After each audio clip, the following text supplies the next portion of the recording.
Just jump straight in, Dave? Oh, fair enough, okay. Thanks for coming down anyway. No, thank really you. enjoy it. Oh yeah, so you've got. I was going to say how many? Like the first one was Les Fest, obviously. Yeah. That's what you started off as. Yeah. How many bands did you have that year? About Do you remember? 20. And- It was the first one was when it was Les Fest was a Friday evening and a Saturday. Right. So that was about 20 odd bands on the first Yeah. one. That's how it kind of started. And then 2018 will have how many? about 70, 75, There you something go. like that. That's what I like to say. That sounds good. So you're almost ready to make your first announcement. Should be sort of scheduled in for the end of the week, which will be the 5th of December. Yeah, that's when the plan. That's when the promo all kicks in. This is the promo started. This is me. Yeah. This is the PR machine in operation. This is coming out tomorrow, so Cool. boom, straight on. So That's fine. we're in there. So do you get much time? Like, what percentage of the year does WildFire actually take up? When is it? Or is it all the time? It is kind of all the time. I mean, I kind of drop off the radar from the end of the festivals. From the end of June, I disappear, and I think it's fairly obvious to people I'm not on social media. I just hide. You've got to at some point, haven't you? Take a month out, basically. Yeah. And then when I get into August, I realise I've got to sort of start again. And Yeah. in reality, this year we're probably later. I think quite a few of the festivals are later in announcing. There's no real strategy or reason. It's just been the way it's been. It takes a bit of time to get the bands, and it's not just the bands, it's then how we structure the whole weekend and try and make it flow. So there's a lot of work goes into to get to even the stage we're at just now. Yeah. So when you get, do you know how many applications you got? Oh, it's just constant. I get about a dozen a day, every single day. I'll get at least a dozen emails. But do you put a thing out saying applications are open now? No, Or do you we don't. I used to. There's not much point because people apply all the time. Yeah. And we have an email address which is we want to play at WildFire Festival, which seems to be Brilliant. quite well known, and that's where a lot of applications come in. We'll put that in the show notes so that if Yeah, anyone we listens want to wants play, apply. yeah. But we don't need them to play now. We've got No. I can imagine you're full up now.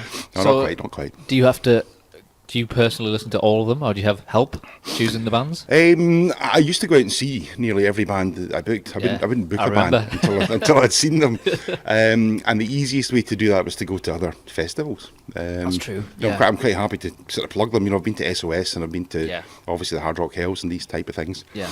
And that's a good way of seeing a lot of bands. The same as going down to Rockmantic. I go there Yeah. every year in the Brickyard. It's a good way to see a lot of bands quite Yeah. quickly over a period of time. Yeah.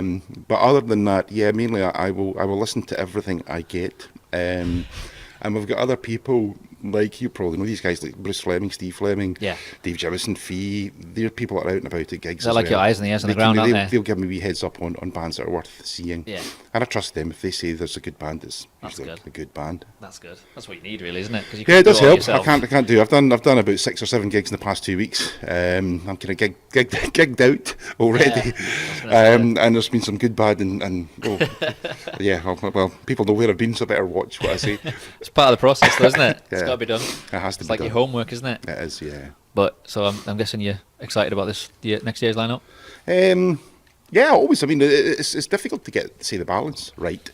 We've had a lot of really good bands in the past, and strangely enough, in actual fact, we could probably put the same bands on every year, Yeah. and people would still come along and enjoy I it. agree. I think that would be nice. But we want to keep trying to kind of mix it up. So Yeah. we'll bring a few bands back from last year. Yeah.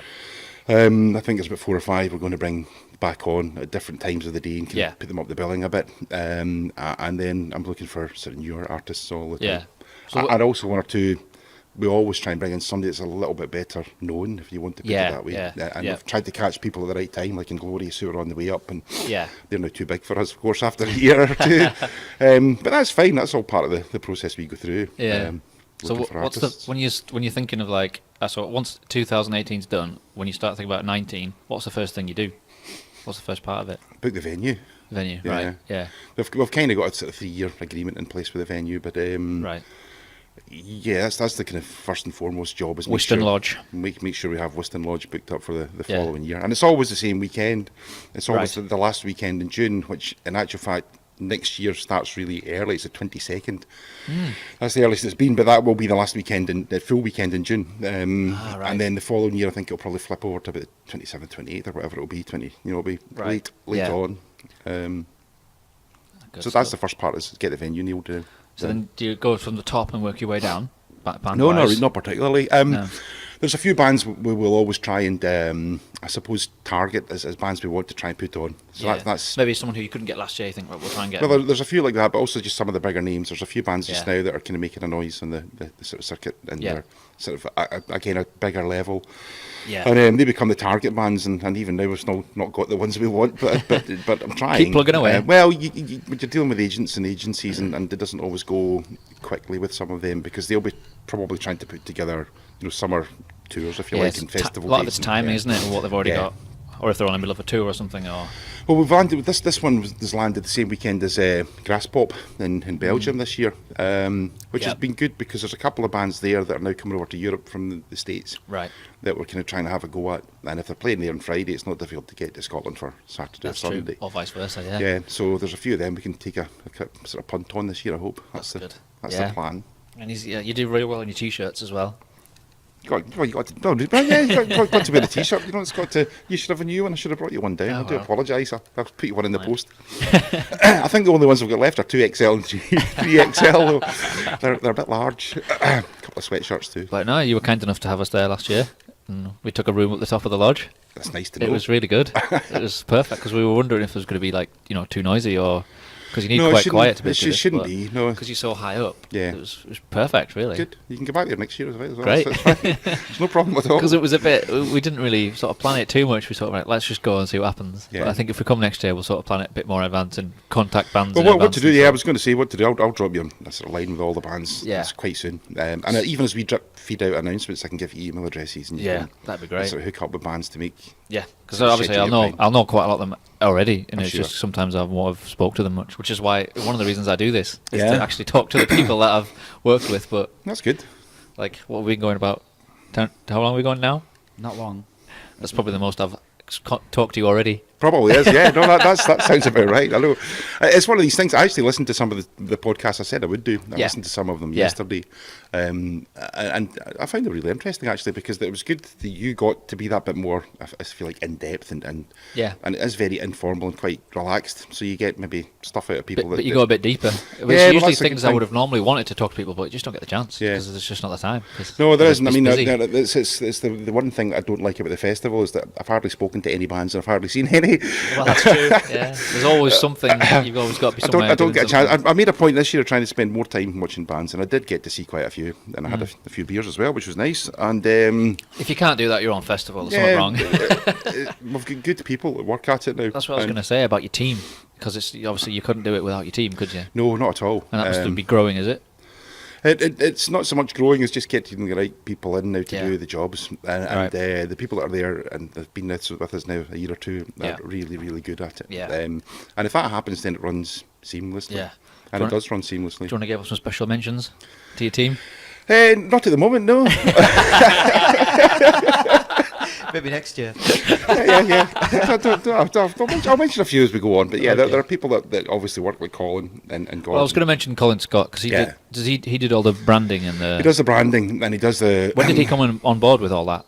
Well, Colin and I have been actually. They were one of the first bands that ever played back in 2012 as Les Fest. Yeah. What was his band? Colin and Gordon had a band called Dana O'Hara or Dana Right, O'Hara. right, I think okay. it's Dana. Who were a kind of metalcore-y, shouty, screaming band. Sorry, Yeah. guys, not my scene, but very, very good at what they did. Yeah. And we're just friends, and that's all. Yeah. We just became friends, and they're local. They'll have close. Although Colin's now moved to Edinburgh, but they can live in this next village to me. Yeah. So they got involved, and I suppose they're a lot younger than me and a bit more on trend than I'll ever be, being an old fart. So they're kind of they do this. I could never come up with something That's like that. brilliant. It's Yeah, it's a cracking brilliant. shirt. Absolutely brilliant. So they kind of now, and you'll see we've changed things. This will now become the kind of brand logo, and we'll maybe change the colours and change the artwork behind it, but the logo will now stay as is. Well, and I liked the fact that each year had a different colour and a different kind of theme Yeah. to it, but it was pretty much the same. I like that. But that could have been bigger. That was the only Yeah. thing with that T-shirt. It was a bit on the small side, Yeah. the logo. But and then the thing that's cool, if you get your band logo on the back, that's really cool. For the bands, I think that's really cool. well, it's a good selling point, obviously, because bands buy them. You're guaranteed about 300 shirt sales before you start. Exactly. You cover your costs straight away. But we do okay with merch, and so do bands, actually. I know I'm going off at tangents here, That's fine. but bands that come along tend to sell quite a bit of merchandise, which is We always a did. good thing. Good. Always. But I think And it does help because I know the situation with bands and finance and everything else. yeah. So it does help if we can say to bands, look, we can't give you an awful lot of money, but we know you can probably Just sell chip 20, some 30 in, t-shirts or whatever. And Which is, well, a lot of bands always say, make sure you have some. yeah. Because I've seen some don't, or they've brought some and it's in the van, and I was like, well, why haven't you got it out? Well, it's another thing that we're not particularly good at, if I'm being honest, unlike the bigger festivals. And that, again, comes down to time and people. But what Space. What I would like to be able to do is actually get everything in advance from bands. Say, like next year, send us your merch up 2 weeks before the show, and we'll display it for the full weekend and do it in sort of sale or return type of thing. And sell it for them, but they can still go after the own set and hang out at the kind of merch area and do what they need to do. But I think it would be better. I saw one festival last year, I can't remember where it was, where they had which I'd never seen done before. They had a specific tent where people, for all the band merch, just tape a whole tent where if you saw the band, they would say, right, go to that tent over there, and you get all the merch. That's what we should do. Because I know you do it how a lot of bands do it, where like you set up your merch before you're playing, and then after you've played, you sell it, and then you swap over with the next band and stuff like that. Which is there isn't many other ways to do it unless you create somewhere else to do that. Well, I think we'd like to have one space and put everything in the one place, I think and have it displayed. Again, it takes up space and time. It does. It's organisation, as I say. I've mentioned Colin and Gordon, but there aren't many people that do a lot leading up to the event. Colin and Gordon do, but other than that, it's myself. So there's the three of us that work towards the event, and when the event itself takes place, there's a team of people that will come in and help, and that's when it all kind of kicks in, and they do their bit. But prior to that, as I say, it's really just the three of us. Your brother help as well a bit. Yeah, the whole family are involved. Yeah, It's a family affair, isn't it? Well, the only one that doesn't get too involved is my lovely wife Isabel. But she's very supportive though, isn't she? She has a really good weekend. That is true. That is damn true. She's got a bunch of friends that come every year. Yeah. And they're not rock fans at all, but they've become rock fans. Yeah. I see every time she's having a whale of a time. They have the wine. They have a good time and a good drink, and they party hard. They probably don't see many bands prior to sort of 2 o'clock, 3 o'clock in the afternoon. Yeah. Every time I say it, she just comes up and says my surname over and over again. Is it Farquhar? No, she's a good girl, and see her friends are really good friends. In fact, their friends are my friends now as well, and they come every year. And I think the thing that surprised them, I hope, is that they came along probably not expecting too much, and then realising that the bands we've got are really good. They're all high quality bands. And you put on quite a good mix as well.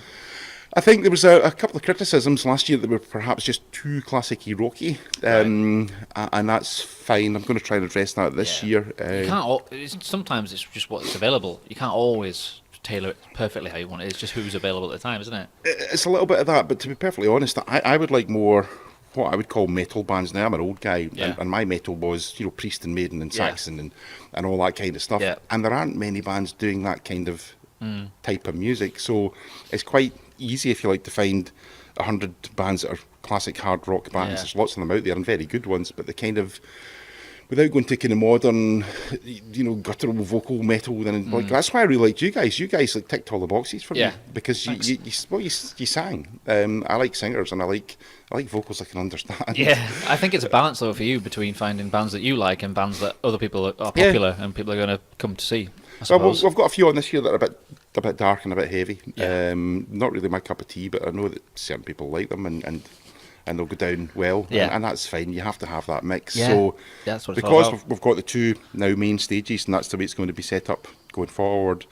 I think one day on each stage will be a kind of always rock music. Another one, the other stage, we'll try and mix up, have a bit heavy stuff and a bit maybe sort of proggy stuff, and just have a kind of assortment of stuff on that stage. Well, it's good that you take criticism on board. And I think you have to. I mean, it's always a struggle putting the whole thing together. It's not easy, but I believe it's got a future, and I'm going to keep it going, and I'm already planning ahead into years. Because you have had some struggles, haven't you? It's a struggle every year. Struggled again this year, big time, and I wouldn't go into too many details, but we were, let's just say, let down badly by somebody that should have provided some funds to us, and it didn't quite work out the way we wanted. For 2017? Yeah. Right, okay. I can tell you more about that one off air, I suppose. That's fine, yeah, no worries. So that's part of, isn't it? Things like that happen. It's how you deal with it, I suppose. Yeah, well, I mean, and again, I'm being absolutely frank. There's still a few bands are still to pay from last year, and that's really all I've done right through the summer. Is every time I'm paid at my job, I take money from that and pay people that I owe money to. Well, that's the other thing about you balancing work an actual day job with doing this. It's like it's a lot to take on, Yeah, especially when it's coming into the Yeah, time. it'd be good if this was the day job, but that's Exactly. never. Well, I can't say it's never going to happen. It's a strange thing because we're at a sort of tipping point just now where if we had 100 more people turned up and bought a ticket, for a weekend, that's an extra £7,000 or £8,000 Yeah. before they even buy merch or anything else. Yeah. That amount of money would make a massive, massive difference to the event. Also, people buying the tickets earlier. Well, I know this. I know. I mean, I'm already converted. I know that, like, when the tickets go on sale, if you want to go, buy the tickets then. Don't wait until a few months before. It does help because, again, I don't think people realise how much everything costs to put on. You might have an idea, but It's not as if you've got all the money in the bank ready to pay for everything, and then you just wait for the ticket sales. Festivals don't. I read an No. interview with the guy, and I can't remember his name, from Wacken, and he basically said that what they sell on the Monday at the end of the event for the following year pays for the event he's just had. There you go. You're always working sort of in arrears, if that's a way of putting it. This is one of the reasons why I wanted to get you on here to get and put this out there so people can listen and realise how important it is that they buy tickets sooner rather than later. This is it. I've got to book marquees, and I will book marquees before Christmas, and the marquee people will want paid before They're not Christmas. going to wait until after the event to get paid, are they? No, they're not. No, so they'll want their money now. Wiston want heavy deposits now, and that's fine. I understand true, yeah. how, because if I don't do it, somebody else will take the booking, and they don't have any reason to hang about for waiting for me to pay them. Yeah. So as I say, that's always the issue is finance, and being able to pay for things. And as I say, I'm being honest, there's still a few people that have to pay for the last one, and they know that, and we've spoken about it, and we'll deal with it. Yeah. And ironically, when we put an announcement out at the end of this week, if we sell 50 tickets on the back of that leading up to Christmas, I could pay Exactly. everybody. So everything's then paid and taken care of, and we go forward. And that's the way it has to be. It's unfortunate, but that's the way it is. And I like to think I do things the right way, and I'm decent about it. But I'm never comfortable being in debt to people. I don't like being in debt to people. Me neither. But it happens, and to say we just need to deal with it. Yeah. But everybody will get what they're due as and when I can. Yeah. So what's the working relationship? Because Wiston Lodge is where it's held at, and the fields around it. So do you just pay them a fee every year for the use of it for that weekend? We hire the estate, if you like, for the weekend. Yeah, and it's quite big.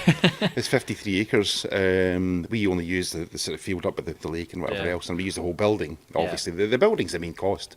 To hire a field for a few weeks or a few days is nothing. The building costs us a lot of money. But it comes in very handy for the whole thing, doesn't it? It gives them that kind of stately home kind of Nebworthy kind of vibe, even though I know it's nothing like Nebworth. But no, but it's got its own certain characteristics, hasn't it? It's and I mean this with the greatest respect to other people that do events. We and I see this as a proper festival. It's a proper 3-day come along camp, stay there, rock up to the big house, etc., festival. Yeah. And because it's a greenfield site, everything that's on the site we need to put on the site, and as I say again, pay for. And like generators and everything like that. Yeah, I can give you figures. I don't know whether people want to know, but it's to power the place up costs about £5,000, and that's just generator and diesel costs. Yeah. So yes, it's an expensive process, and Wiston costs a lot more than that. Yeah, I can imagine. And staging and marquees and everything costs a lot of money. And when we started as Les Fest, it was a venue we had with a field where people could camp. Yeah. And it was relatively cheap. And when we lost that venue because it went into administration or whatever, the decision had to be taken to carry on. Yeah. And find a new place, which we did. But the costs just went way up. Yeah.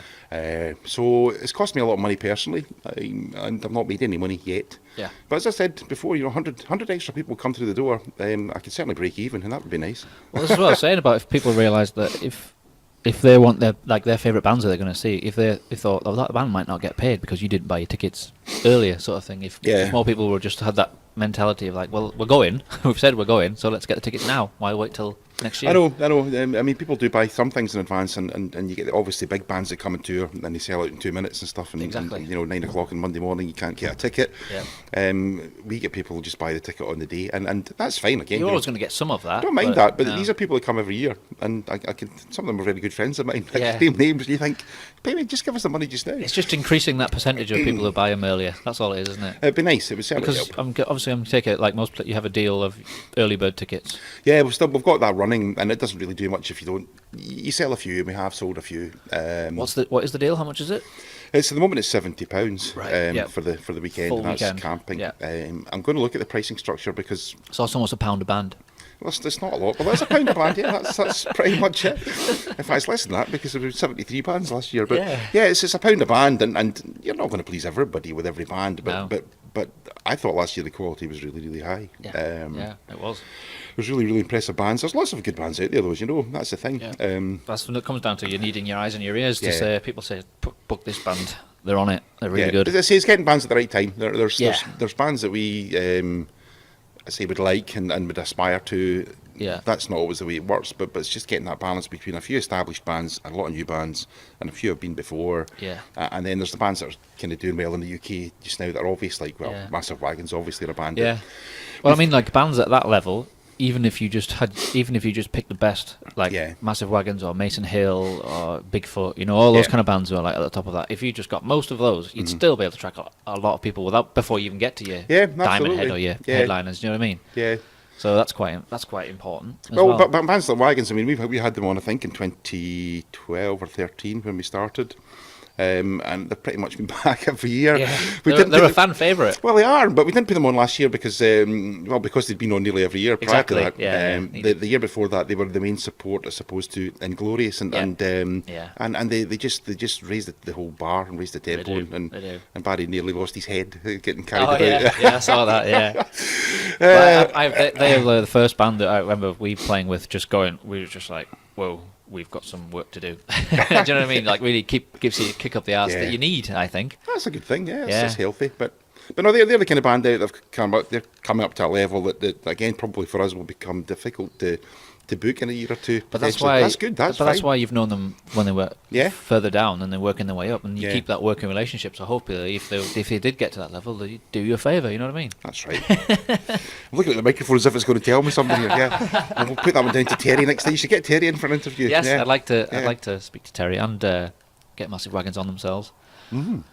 I think they'll be interesting. I'm sure they would. Yeah, I'm sure they would. Barry's a character. Yeah. So I was going to mention a name, Dutch Michaels. Who is he and what does he do? He's like an anomaly. Like I see him all the time. I've never actually met him, and he seems like I don't know. He's all over the place. What does he actually do? Hey, there's a good question.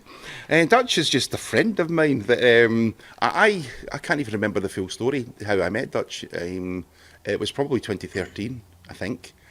And so I got an email somewhere along the line, and for some reason I had it in my head he was Brett Michael's brother. Just look a bit like him. Yeah, well, this is true. Honestly, I thought he was. So I was sort of saying to my family, I've got Brett Michael's brother on to me from LA, and he's wanting to talk to me about music and bands and whatever. So we met up in Glasgow, and we just became sort of friends. I mean, he comes to the festival every year and basically stays with us for about a week. Yeah. And he just takes over the sofa and he's there. So he's a friend, and he now manages, I think, Cyteria. I was going to say, I don't know what does he do. What's his job? I think he manages the band. I think Right. he does.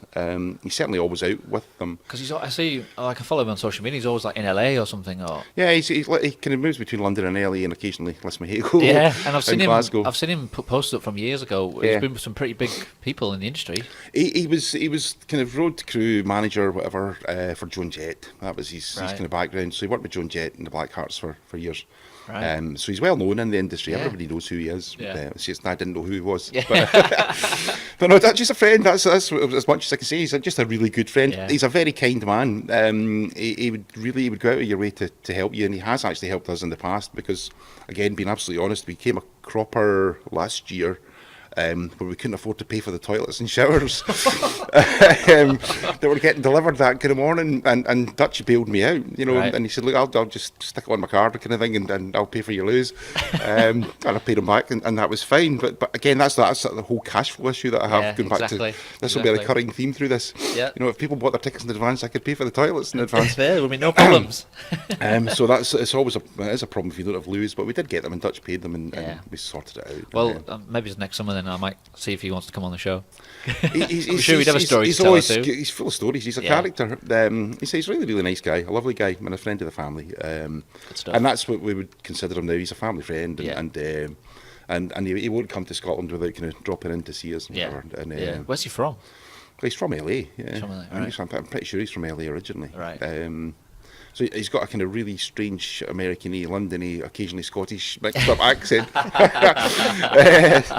Especially when he's got a few Jack Daniels down his throat. Yeah. So I see at the festival you have quite you've got hours. You had quite a lot of the media stuff. I like that. You have the some of the web zines and the radio stations and stuff. We'd like more. We never really knock anybody back. If people want to come along and review stuff and take pictures and all that kind of thing, that's fine. Yeah. We started working last year with Guy Bellamy. I don't know if you're familiar with Guy. Yeah.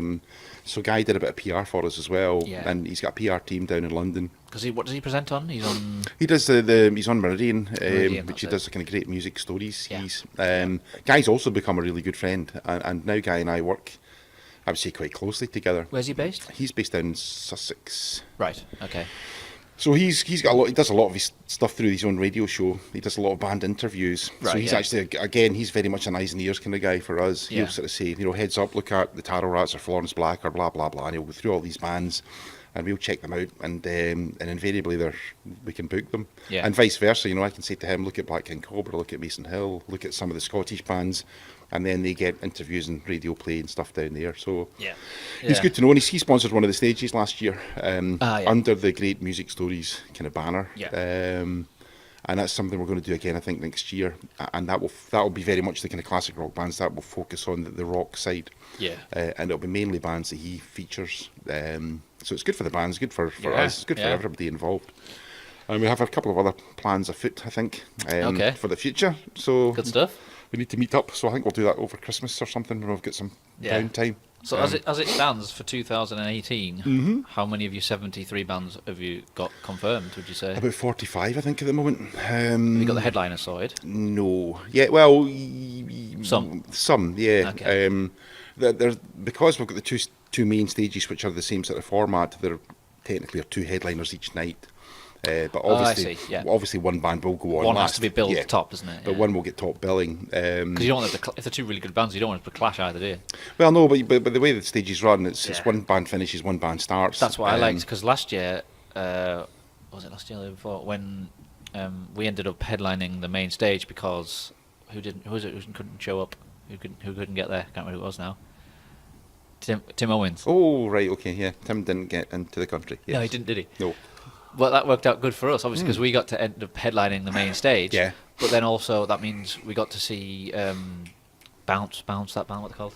Joker's Rage. Joker's Rage. Yeah. We got to see them because of the way it worked. They were on the other stage after, I wouldn't have got to see them otherwise. And I was like, they were brilliant. And then we ended up doing a tour with them later that year. Right, there you go. Because of that. Because we saw them, then we went and did our thing, and they came and saw us. And then they sent us a message, or their management messaged us a few weeks later saying, "Do you want to do a tour in December?" And it's like, yeah. Cool. That'd be Dave, isn't it? It was a Dave Alpha Festivals. Yeah, he does that stuff. Yeah, we've worked with them for a few artists and stuff. Yeah. Which is another thing, you get to work with people, and if you do things right, then you can continue with them. Yeah. And, I think that for me, WildFire is probably one of the festivals where I get to meet more other bands than most festivals, like because of the way it works. It's like a locked-in community kind of thing. Yeah, where you're all over the place. We try.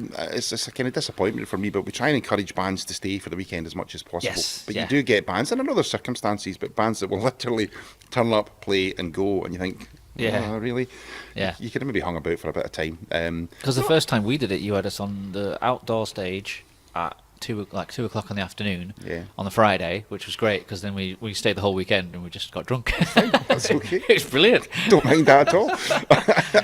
No, I would like to, because I think for bands, again, at the level we're at, there's a good opportunity, as you say, for bands to meet other bands and perhaps go out network. And exactly. We got a tour out of that. Well, that's it. That's a good thing. Yeah. I wanted to be a positive experience for everybody, for the bands, for the people that come along, and if bands can get something sort of benefit from it, and as you say, doing a joint tour or whatever, that's great. So people should hang about and get to know others and exchange ideas and whatever else. Because you have a few companies selling stuff as well, don't you? Shoe stalls and that, selling clothes and we do. I think. For them, it's probably, again, it's a difficult festival for them to do because the size we're at. So, but they come every year, and we're kind of trying to grow and develop that side of things. But realistically, we need probably more people to bring in more vendors. That's true. Yeah. It's like food and drink and stuff. We don't go overboard on it. There's no point in having 10 different stalls selling food, because they're all just going to sort of cut each other up. You've just got catered for the people that you've got, haven't you? Pretty much, yeah. If you can get a pizza and a burger and whatever, you're fine. Exactly. Pizza, burger and a beer, that's all you need, isn't it? Yeah. And the house does food as well, of course. You can go down to the lodge and Yeah, they it do does. stuff. So Yeah, it's quite a good mixture, yeah. We had some food there, it's quite good. So what competition have you got festival-wise in Scotland? Done. Is it Winter Storm? There's Winter Storm. Ian's actually a guy that I knew from a previous life and a job I did, and Ian and I kind of knew of each other. Right. Ian started Winter Storm last year, and it's a really, really good event. I went to the first one. I couldn't attend the second one, genuinely, because I don't have the money. I'm still paying everybody, as I said. Yeah. I'm skint. Yeah. I don't have money to go to, 40, 50, 60 pound a day festivals. There you go, people. Start buying tickets so Dave can go to gigs again, please. I can't go out until you buy some tickets. But Winter Storm's a really, really good festival. It's a different sort of setup. It's indoors. It's in a hall, town hall type thing. Troon. But it's more a sort of how would you put it? It's not camping, obviously. It's winter time and it's in Ayrshire, but people go to hotels, and so it's a different probably customer base from what we have. And to be fair, he does go after sort of bigger names. He's got the kind of the Graham Bonnets and the Ty Kettles and all those kind of bigger bands, which are not really our thing, I suppose, partly because we can't afford them. Oh, we could. I mean, that's the daft thing. We could probably throw a lot of money at it and put a big name on, but I don't know if that's the way I want to necessarily go. It's not necessarily about the one big name, is it? It's about your lineup overall, I think, which is Winter Storm's a good event, and hats off to Ian. He's doing a good thing, and he works hard at it. And my wife was giving me a row about that the other day because I don't do the things he does as well. So I need to hustle more apparently and get out there. You learn these things, don't you? Yeah, I mean he's a marketing guy. That's his background, so he's very good at doing what he does. Yeah. But again, he's the kind of chap that says, "Look, I'll help you. If you want." Exactly, you guys could work together because you're at different times of the year. Yeah. You're summer, he's winter. No, he'd be more than happy for me to go down there and flyer it and post it and do all that kind of thing and use their mailing list and that's fine. Advertise his festival at your festival. Yeah, your that's festival, fine. It's no brainer, really. He's welcome to. Excuse me, I've got an itchy bit in my ear. No worries. He's welcome to come out to. Well, he can come along to the event anyway. I think he turned up last year for a bit of time to see what was going on. Yeah. So that's fine. So I wouldn't say it's competition because that's not what we're about. It's just another event. And there was a kind of heavy metal-y festival thing started last year in Scotland. Heavy Scotland. Heavy Scotland. That's where that came from. Nowhere. It came from absolutely nowhere. And they had like big bands, and I'm like majorly metal bands. I know. It's brand new, and it's got a lineup like this. I don't know how. There's obviously money come from somewhere there to get kickstart that. I don't know how. Yeah. I think there's a bit of money behind that one, but obviously you would have to, otherwise you wouldn't be able to do that. Yeah, but it's again catering to a much more, I say, sort of heavy. That was definitely heavy. It was heavy stuff, yeah. It was quite heavy, I suppose. It's the right name. So I think they're on again next year. Yeah. But see, a different sort of genre from where we are. What time of year was it? It was in April or May, I think, last year. See, for Scotland then, that's all right, because you've got one in March, one in June, and then one in November. Yeah. So that's, for Scotland as a whole, it's fine. That's good. It's okay. The music seems pretty healthy, and the audience numbers are pretty decent for a lot of gigs and events that we have up there. Yeah. The only thing I'll come back to is that we still are the 3-day camping outdoor family festival that the others can't really be because they're in venues. Yeah, yours has got the advantage. Like in the summer, it's brilliant. Like we've spent camping and just from the Friday till the Sunday. Yeah. It's just it can be brilliant. I mean, it's June in Scotland. It can snow. Well, yeah. It's one of these things. If you get really nice weather and then the midges come out, so you want it kind of breezy and a little bit of sunshine, but a bit of wind to keep the midges on their toes, because it's where it is. It's in the country. There's trees, there's lakes. It does attract insects. So they're a bit of a scourge, but can't do much about that, I'm afraid. No. They are what they are. So have you planned when you're going to make all your announcements leading up to the... We'll do one 5th of December, and I think possibly one 2 weeks after that. Okay. When do you leave it to announce the headliners? As soon as I've got them. Okay, right. No, I mean, I'd love to tell you right now. We'll target bands, and I think most of it will come good. It's just timing. Yeah. You can sometimes push agents a little bit by saying, look, we've got a press deadline and we're trying to get stuff out there. And but also sometimes if these bands have got, for sake of argument, a spring tour coming up, then they might not want to have, advertise the fact that they're doing our event. So that's true. We've got to work around what they want sometimes. Because we're not really again in a position where we can dictate to some bands. But yeah, we've got a couple of target bands that we're after. And again, it's that balance of sort of old and new, especially the kind of younger bands, and then a few more established bands. Yeah. We will be putting on a band who technically will be headlining then on Saturday, which I'll just tell you now, called Lionheart. Okay, I've heard of them. Yeah. Kind of melodic-y, Iwari British classic rock. I mean, they were kind of playing back in the 80s, I suppose. Yeah. Dennis Stratton from Iron Maiden's in ex-Maiden, he's in the band, and a couple of guys from UFO, and a good solid classic rock band. So that's an exclusive. You're the first people to know. It's coming out tomorrow, so. So Lionheart will play Saturday night. And that they'll be a sort of crowd pleaser. They'll please the audience that we've got because it's right up their street. How did that come about then? Did you just contact them? I know Nigel, the guy that manages the band, right, because we put on a band 3-4 years ago called House of X. Oh yeah. Who were again all ex-UFO guys. Yeah. And it was almost like doing, as we did this year with Oliver Dawson Saxon, it's kind of putting that band on at the end of the night. They're going to hit you with 20 songs that everybody knows. I mean, there was grown men crying when we made Oliver Dawson Saxon on, because they just have so many hits, it's all, and with a band like that, from my point of view, it's absolutely right and legitimate, because that was the guy, they were the guys that wrote the song, so it was their material, and they performed it really well, and so it was a great night. So we'll always try and have one or two bands of that kind of ilk that have kind of been there, and high quality musicians, sort of legends if you like, and but they're still willing to come and play at a place like ours, which is really nice. But then these guys, I say, because they've probably been there and done it, it's not so much about the music or the size of the venue. It's just getting out and playing because they like to play, and you can see that. I mean, they just enjoy the experience. We had a hard job getting sort of Oliver Dawson Saxon off the stage last year. He just didn't want to go. Encore. He didn't really want to go, and then they had a kind of, I don't know, did you see them at all? I saw some of it. I didn't see the rest of the area. They did a kind of crowd participation thing. Right, It was hilarious because he was like, it was the old whoa. And then I think he got to so far, he goes, right, that's enough. We go, that's enough. No, I mean it. Oh, fuck off. And he just couldn't stop. And it was just hilarious. I wish I could find it on YouTube, but I don't think anybody filmed that part. Oh, they probably did. It'll probably be there somewhere. I remember, funny, were you there when we saw Lawnmower Death? When they played the world shortest song. I think so. Egg sandwich. Egg sandwich. It was like, egg sandwich. Done. That's right. They were a good, I mean, again, that was a band that went down. They shouldn't really work. I didn't really know what to expect, because I've not seen them before. No, because they're bonkers. And absolutely nuts. But I know Paddy, and I just asked, I said, look, do you want to come and do this? I said, again, it's maybe not your thing, but it's a festival. And again, it's a thing I'm trying to, if you like, I'm going to sound really an arse here. Not educate, because that's maybe not the right word, but inform. It's a festival, and it's not about putting on, 20 bands that all do this classic rock or heavy rock or whatever, because we've had a few curveballs in there over the years. You have? We had a band on last year called Other Animals, Australian band. They just happened to be in the UK, and I got a sort of sniff about it, and there was 9 of them. And there was flutes and keyboards and a percussionist, and seriously, they played in the afternoon, and for me, I think they were one of the absolute highlights of the weekend. Right. And you had guys down the front in battle jackets, and the singer kept apologising for saying, we're not a metal band at all, and here's some jazz flute.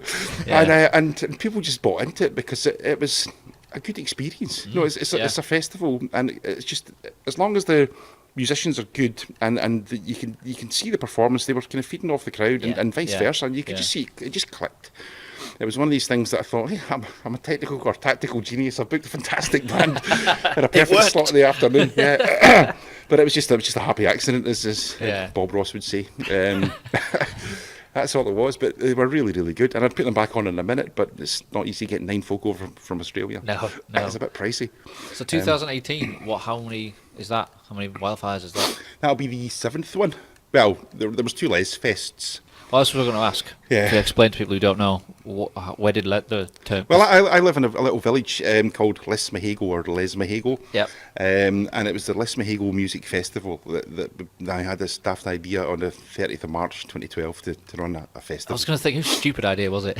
Well, it was a stupid idea. Yeah, I mean, I've said this in many an interview, and it's still a true story because it's a true story. I was drunk.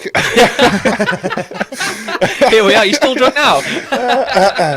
I was polishing off numerous glasses of red wine on a Friday night, and they announced that Sonosphere was cancelled. And I'd started going to Sonosphere with my kid. I don't know if you know Lewis, but my son Lewis. I've met him, yeah. He's a guitar player, he's a musician, and he's a very talented musician. And we sort of started, I think, bonding rather than being his dad, just becoming a bit more pally when he was about 14. And we started going to Sonosphere, and really enjoyed the format of Sonosphere. At that point in time, that was me just starting to go back out to gigs, because with him growing up, it was difficult, but he was getting to an age where I could actually take him to gigs. Yeah, you went to Sonosphere. Yeah. I've been. And I just felt it was big, but it was safe. And I felt, 'cause I took him and a bunch of his pals at sort of say 14, 15 years old. Good lineups. I just let them loose. Yeah. And as long as we kind of go back to the tent for a feed every sort of 12 hours, then that was fine. They were okay. Yeah. And so Dad could go and have a few drinks and watch Airborne and have a laugh and just grin from ear to ear at all these great bands. Yeah. And he came through and just told me it was cancelled. So that was the 30th of March, and of course me, don't you worry, son, I'll start a festival. That's what I said. I said, you woke up, oh, shit, I promised him a festival, I've got to do one now. Yeah. I said, I'll start one. And actually, I went and bought the domain name there and then. I started Googling domain names, and I thought... It's not a lesbian festival. No, it's not. I saw Les Fest, and I thought, that's a good name. It's a bit controversial. But I was like, who's Les? Well, again, we got that as well. But it kind of just caused a stir, if you like, and people took notice quite quickly. Locally, local press picked up on it and whatever. And the plan was to have it in Lismahago, but the council were making me jump through hoops to put it on in this town hall, essentially. And where was the first one? Well, it was actually held in Crossford, which is about 5-6 miles from Lismahago. Right. And that was a wedding venue. That was a friend of my brother's. He said, look, I've got a friend over here who's got basically a wedding venue, which was like a big hall with a stage and lights and stuff. Yeah. He said, you can have it there. And there's a field out the back and people could camp. And I thought, sounds good. And that's what we did. Yeah. And I say we had half a dozen bands on the Friday and then a few on the Saturday. And then What did you do about getting bands then, when you weren't so connected? I'd been down to Hard Rock Hill, or was it Hammerfest? I think I'd actually been to Hammerfest that winter time, I think, and I'd met a few bands there, and I just spoke to them through sort of Facebook, social media. There was bands like Severanth who were from sort of Chester, North Wales. Not my kind of band in actual fact, because there was again Pete Bailey was the vocalist, big guy with dreads, and a real kind of screamy growly. But man alive, they were just a brilliant band. We subsequently again became friends and put them on at the festival, then booked them for a tour and did a tour with them in Scotland. All right. And we did 3 venues and just on 3 nights, and they were all rammed. Yeah. And we just kind of did a 3-band bill thing. So I just got to know a few. It wasn't difficult to get a few bands. I mean, as I say, Colin and Gordon's band were playing at it. Who headlined the first one? I can't remember. I think we had Curb Grinder on. Curb Grinder. I love Curb Grinder. And we'd Praying Mantis for some strange reason. I managed to get in touch with Tino because I'd met him through Dutch. Now, there's a story. Okay. Dutch invited me down to London, myself and Isabel, to go and see Sweet. Nice. And it was Sweet, and there was a few other bands that were playing, and Praying Mantis were on. It was a kind of benefit gig in some sort of club down in London. So we went down, stayed the night, went to the gig. Then I got to meet Praying Mantis, who were kind of heroes of mine, and I've got all my photographs of me, Tino, and this was great. I was in my element. and I just phoned him. I said, look, this is really a bit of a curveball, but I'm putting this event on in a kind of hall. Would you be up for playing it? And he said, yeah, if you want. He said, can you give us somewhere to stay? And I said, because at this point I'd never done anything like this before in my life. And I said, the best I can think of just now is I won't be there, so you can stay in my house. Because I'll be in Crossford. Yep, I've done that. Yeah. So we agreed, basically, that was the kind of event. We agreed a sort of small fee and beer and a steak dinner or whatever. And stayed in my house. And then they came up and played it. And they were a kind of bigger name. And I was kind of shocked I could actually get something or somebody of that ilk, because I was a fan of the band back in the 80s. Yeah. And that was it really. Just kind of sort of went on from there. So there was a second year there as well? Second year was there as well, and then we had because we had Furion on, then an Evil and Evil, and with Jet Black, and we started to get some good bands. Get Evil back. Well, you know, I mean, bands like Evil and Savage Messiah, and you know, bands that we've dealt with, they're all really, really good bands, but they kind of went a bit quiet for a wee while. But I see Savage Messiah doing. They're back on it. Yeah, definitely. So I've not seen much of Evil recently. Actually, that's true. No. But there's a few bands like that I would like to kind of look at again, sort of 3-4 years down the line, because they were just been really, really good. We had Demonic Resurrection we had on once as well. They came over from India, and that was just, again, it was a weird conversation you have through sort of social media and then emails, and it's a thing that just now actually I'm speaking to a band in Canada. Who I absolutely love. They're kind of proggy, little elements of Rush at times. And then the vocals are very much in the kind of boasting and you know, that kind of American sort of rock stuff. Good high vocal, but loads of harmony. And they really want to play, and I would really love to put them on, but just logistics, isn't it? It's getting 5 blokes from Canada to Scotland is not cheap. No. So I don't know if it'll happen or not. And there's a few bands like that. We've got a few. They'd need to sort of organise a tour to make it worth their while, wouldn't they? Yeah, and then that's what they want me to do. You know, can you organise? And I think, that's not really what my thing is at the moment. It might be. As I say, get Dutch on the case. Well, yeah, Dutch could do that. And there's people I can speak to. You know, obviously people like Raz. I mean, I listened to your thing with Raz the other day. You know, these get embers, and you think, okay, well, there's maybe a potential. You could do a Glasgow date, or Carlisle date, whatever, and work a few Newcastle, things out. We could probably sort some stuff out, but. I'm not really in the position that I want to do that at the moment, kind of logistically. That was what I would love to do. Yeah, I suppose you could pick a band, like you say, Newcastle, you could get them to do a gig with like Hellion Rising or something. Yeah. Like you get a Carlisle band, you get a Edinburgh band, Glasgow band, and just sort of do it that way. Just going to do it that way. But it is easy. It is easier said than done.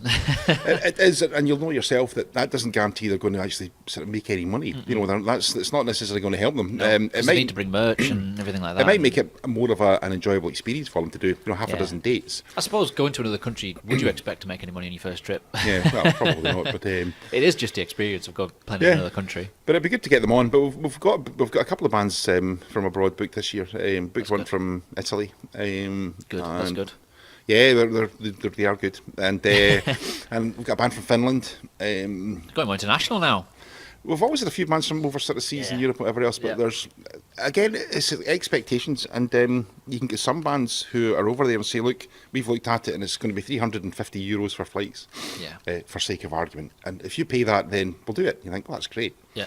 Then you've got other bands that will say, unless we get $2,000, we can't play because it's not worth their while. And you think, well, they can do it for €350, so surely if you're getting $2,000, it's worth your while. But that's just the way it goes. And as you profile raises, it'll be, you ask that band again in a couple of years, and they'll be like, okay, we'll do it, and they don't even mention a price.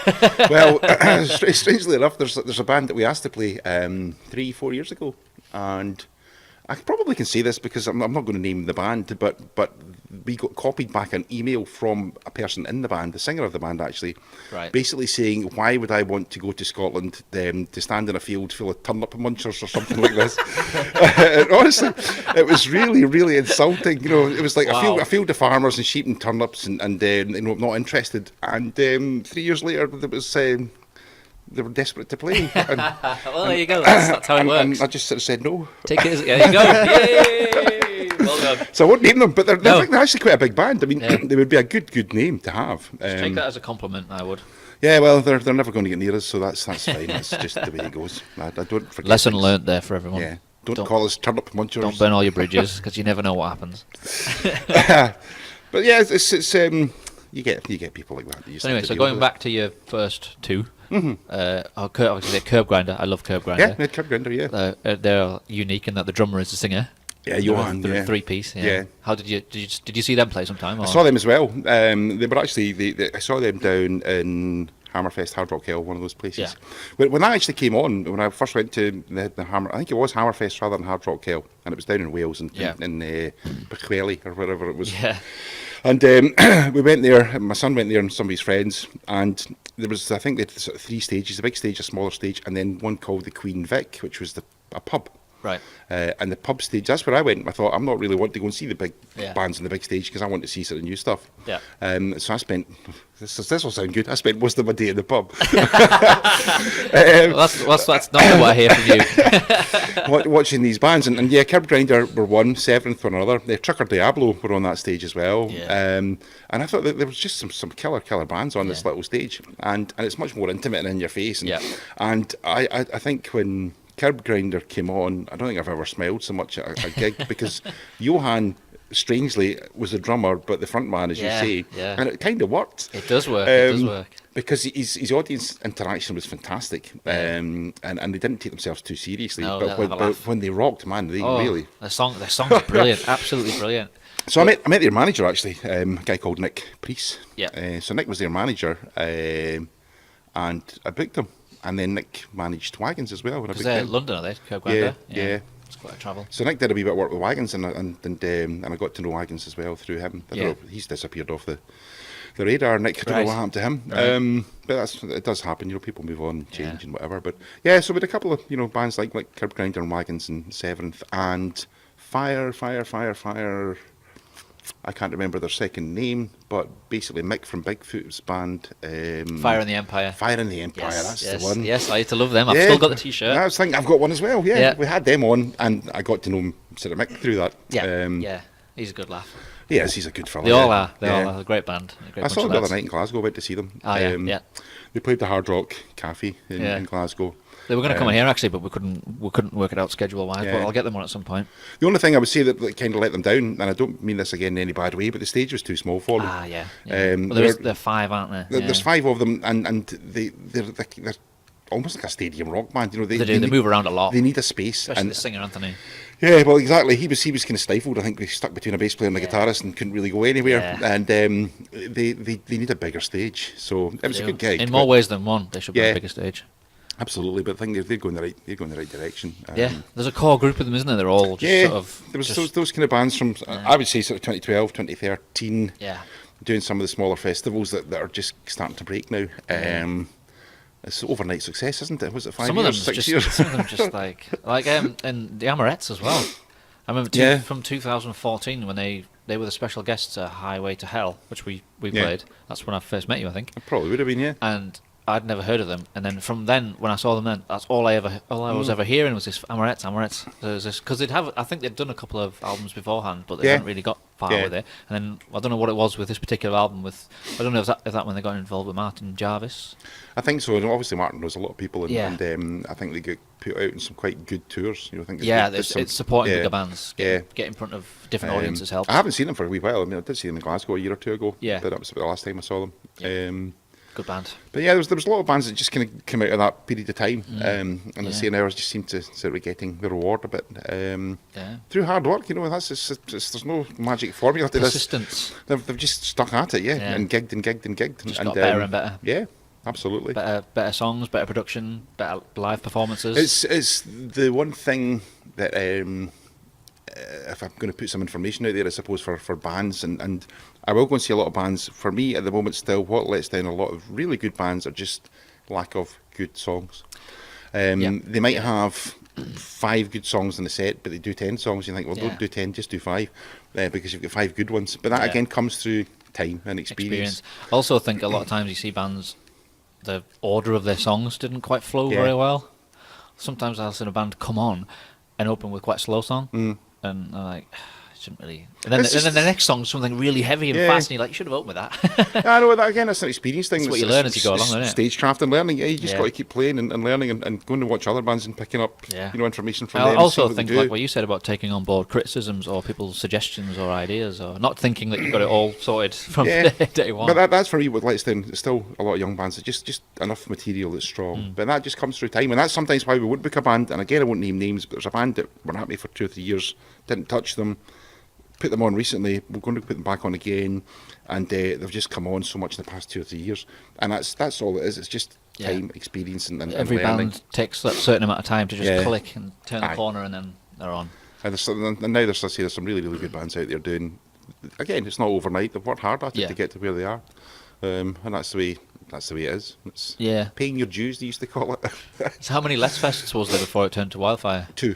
too. So We did 2 Les Fest, then moved to Wiston, and we branded that as Les Fest WildFire for some strange reason. Well, it was like a crossover sign, Yeah, it wasn't was just to try and work on the name, Yeah. and we mucked about with the name for a long time, trying to find a good name.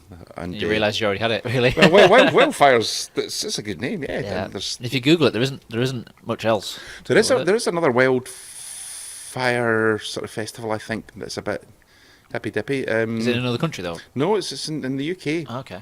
I'm pretty sure, because I had an email from somebody the other day about it, and I thought, no, you've got the wrong, you definitely got the wrong festival. Yeah. But yeah, it was to say, we transitioned from Les Fest to Les Fest WildFire, and then we just decided to drop the whole Les Fest thing. But it makes it more sort of global kind of thing. Well, doesn't it's it? just, and even now we're trying to drop the festival out. It's just WildFire. We don't want to Yeah. really call it WildFire Festival. It's WildFire. That's what it will Yeah. become. It's like download Bloodstock, innit? Oh, there you go. You don't need the need festival. download festival. No, you don't. No. You're right. I've never even thought about that. There you go. Yeah, it's almost like we planned this. Planned what? What planning? No, but so I think was that conscious decision to like rebrand to something Yeah. a bit more sort of unique or simple. Yeah, it was just. I suppose It's it a was just branding thing, to isn't it? keep. It's just branding. Yeah, keep it simple. Was Colin useful in that then? Yeah, that's He was it. And instrumental this in that. all comes from sort of Colin. Yeah.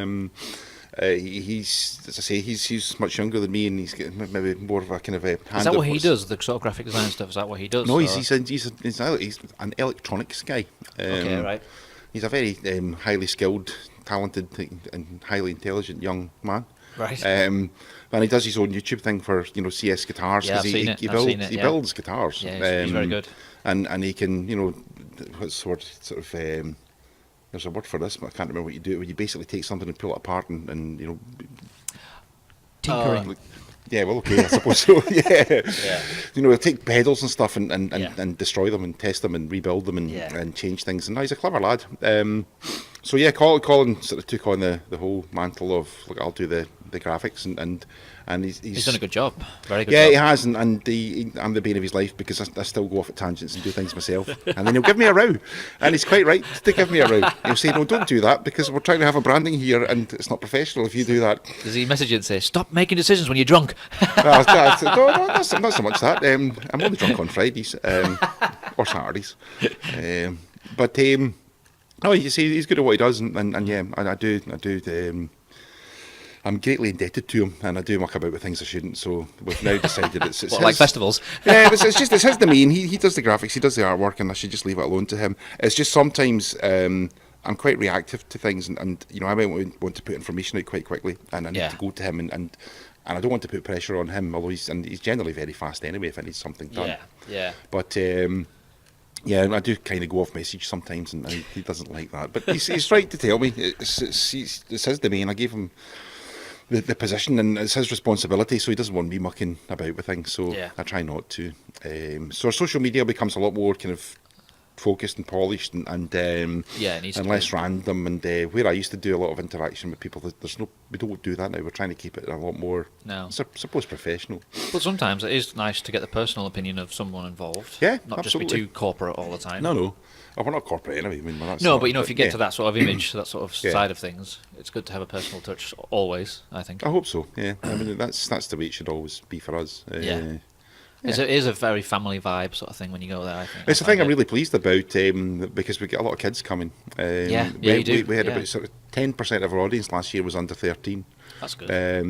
And because it is a safe environment. Mm-hmm. Adults and parents know they can go there, can let their kids off the leash and have a beer, watch the bands, and they know everybody's safe. You'll know as well, but we've never had any bother. No. We don't attract any. It's not that kind of thing.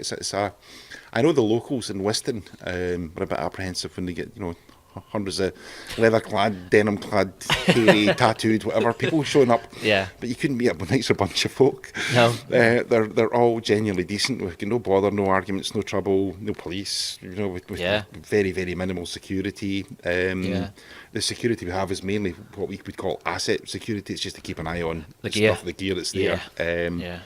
We kind of steward it ourselves, and it's very, very laid back. And we don't really want to change that. No, you don't want to have it because you want to keep it that sort of family way. So I if you have would too like much security and too much heavy, it gives off the wrong sort of vibe, doesn't it? It does, and I mean, obviously I'd like to upscale it a little bit. It'd be nice to get to sort of 2,500 kind of audience capacity. Yeah. that would be a really, really good event. But if we got beyond that, then it becomes logistically a lot harder. So there is a kind of a limit. It's a balance, to it. isn't it? It's a fine line. But at the moment, even getting 1,000 people a day would be quite good. We're not quite. Well, we kind of have had that if you start to count bands and who's hanging about, whatever else. We've had over 1,000 people on site on a day. So I was wondering that because when we fortuitously ended up headlining the main stage and it was packed, it was like from front to back as far as you could see. I just remember thinking one while we were playing, thinking, I wonder how many people are in here now. I couldn't I don't know. quite work it It's out. hard. I think it's a hard thing because sometimes I look and think, well, it's not really that busy, and then you start counting, there's 150 people standing there because it's quite a big marquee. Yeah. They're technically set as a kind of 800 capacity. That's what they're built for. By the time you stage it up and license it and whatever else, it's licensed as an 800 cap venue. Yeah. So we've got 2 800 cap venues essentially, and then 53 acres of field. So it's plenty of space. So we could upscale quite a bit, but we upped the production a little bit last year and put bigger sort of PAs and stuff in, and the sound we've got is always really good, and it's something I'm quite proud of. It all comes across.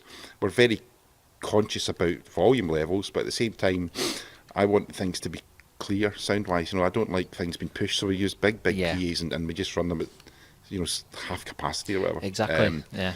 So you get a good clear sound. Yeah. But we noticed when we had Inglorious and Wagons on last year on the Saturday, I noticed myself at the back of the kind of the marquee.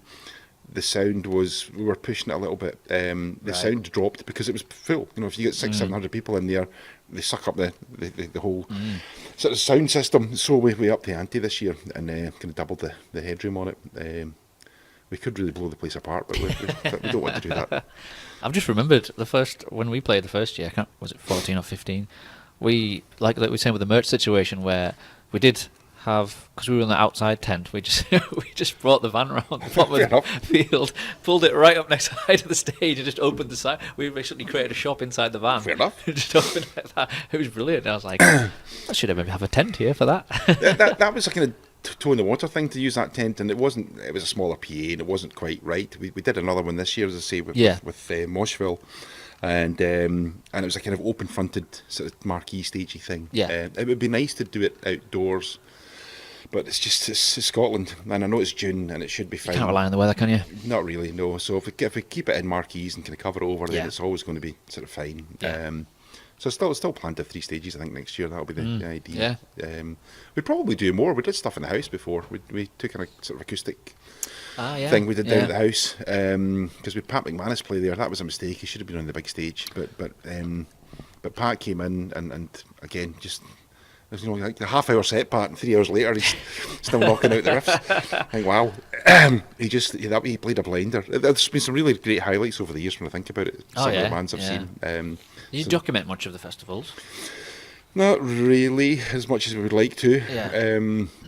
We've kind of mulled over, and we may still do it, kind of putting out we did an album, we put an album out once. We've kind of thought about doing a live album, taking it off the desk and stuff. But there's a lot of issues with that. Well, there's a lot of, you have to sort a lot of logistics out with bands about royalties and stuff like that. We'd also think it'd be a really good place for a band if they wanted to come along and do an actual live album. We're quite happy to cut it for you if you wanted to do it. Tell you what, in terms of trying to get a good audience, you couldn't, because in terms of like a smaller, intimate, but full and energetic audience, I don't think we've played too much more. Really? other than when we've been to like Belgium or somewhere like that. Yeah. It was just you just made me think they have a live album. That was they love it. They're all up for it. It'd be a good place to do a live album. Absolutely. Because obviously with the sound setup that you've got. Yeah, it's easily doable. So just take it over the desk; it should be fine. Run it into a laptop or Mac or whatever people use nowadays for these things, and it'd be good to do. So if anybody wants to do a live album, there you go, put it out there. Give us a shout. I tell you also who I get on with is Ross Loudon. Oh yeah, he was one of the guests. He did it via Skype. Oh, was he? Right, Lefty. Right, okay. He's a busy man. He is. He did do our stage management for a year or two, but he doesn't do it now. He's very good. He's one of the best I've worked with. Okay. Oh yes, I know that. In terms of like, he knows what needs to be done and when and where, and I trust him. And I know Ross and I know him pretty well, and I don't know whether he'd have much good to say about me or not, if I'm being absolutely honest, because we had a bit of a fallout, and I've been absolutely truthful, because I'm difficult to work with, and I'll freely admit it. It's kind of my fault, but Ross was given a stage management job, and then of course things, if he started to overrun, I'd be saying, "Oh, it's all right," and he's going, "No, it's not all right," because I'm managing the stage, and I would listen to him. well, he was right. It's either you do it my way or you don't do it at all, and he was absolutely right. He's a professional, so no, it's fine. So. Yeah, I'm difficult to work with, so we had a bit of a fallout over that one, and but he's busy anyway, and he moved on to other Very things, busy. he seems to be doing quite well. So. He does. He gets some. Good luck, Lefty. Have no issue with you. You're a good lad. You call him Lefty? Lefty, hi. That's his name, Lefty. Okay. Maybe he doesn't know. Maybe that's not public knowledge. What isn't it? Why? Because he's left-handed. I don't know. Actually, I don't think I've ever asked him. I'm left-handed. He was always known as Lefty. Yeah. Is he always the one left behind? For a couple of times we did leave him behind. Sorry about that. No, I don't know. Actually, I don't genuinely know why he's called Lefty, but we called him Lefty. Yeah.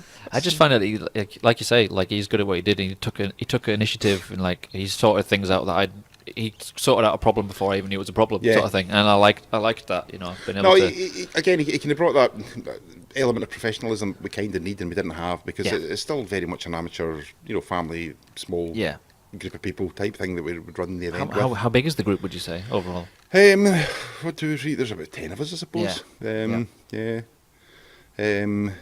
will be like Fee and Dougie and people that are there for the whole weekend and get involved, and Dougie's a good lad. He is, and he's gone very quiet the past few months, and nobody seems to know where he is. But I'm sure he's fine. Oh, he'll be in hibernation. He'll come back out in the spring. He's just taking a time out. As I say, sometimes, I've done it myself. Social media becomes a bit too much. It does, yeah. And I can't say I missed it when I didn't get involved in Facebook for a month or two, because it seems to take over. Yeah. Especially when you're the top guy at a festival where everyone wants to play. I genuinely, at the moment, I can show you actually, I think I've got 76 unanswered messages on my Facebook Messenger. Oh, I feel privileged that you replied to me then.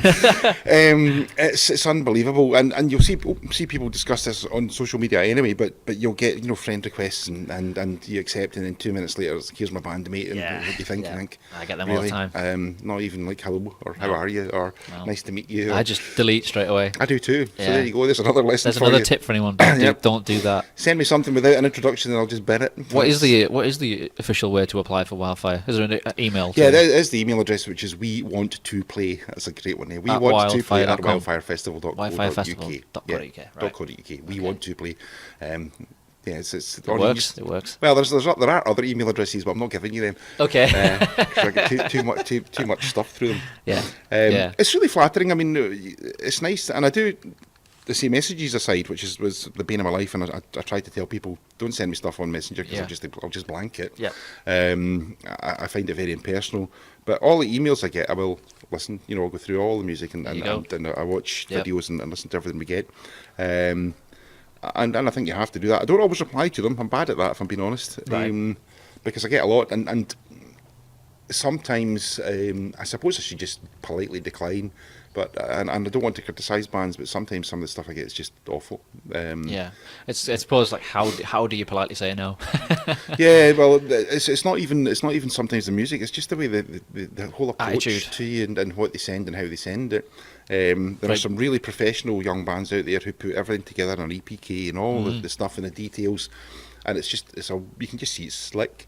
And then you get others, you think, if that's the way you present yourself to me, then how are you going to be at the festival? Because again, going back to somebody like Ross, who ran it like clockwork, we need bands to be professional. Exactly. It's part of it. I was going to say, it's not just about having good songs, is it? Or being good musically. No, there's a lot. It's a thing that I do take an eye on, or take recognition of when I go to see bands live, and how they perform and how they deal with people and how they just handle themselves.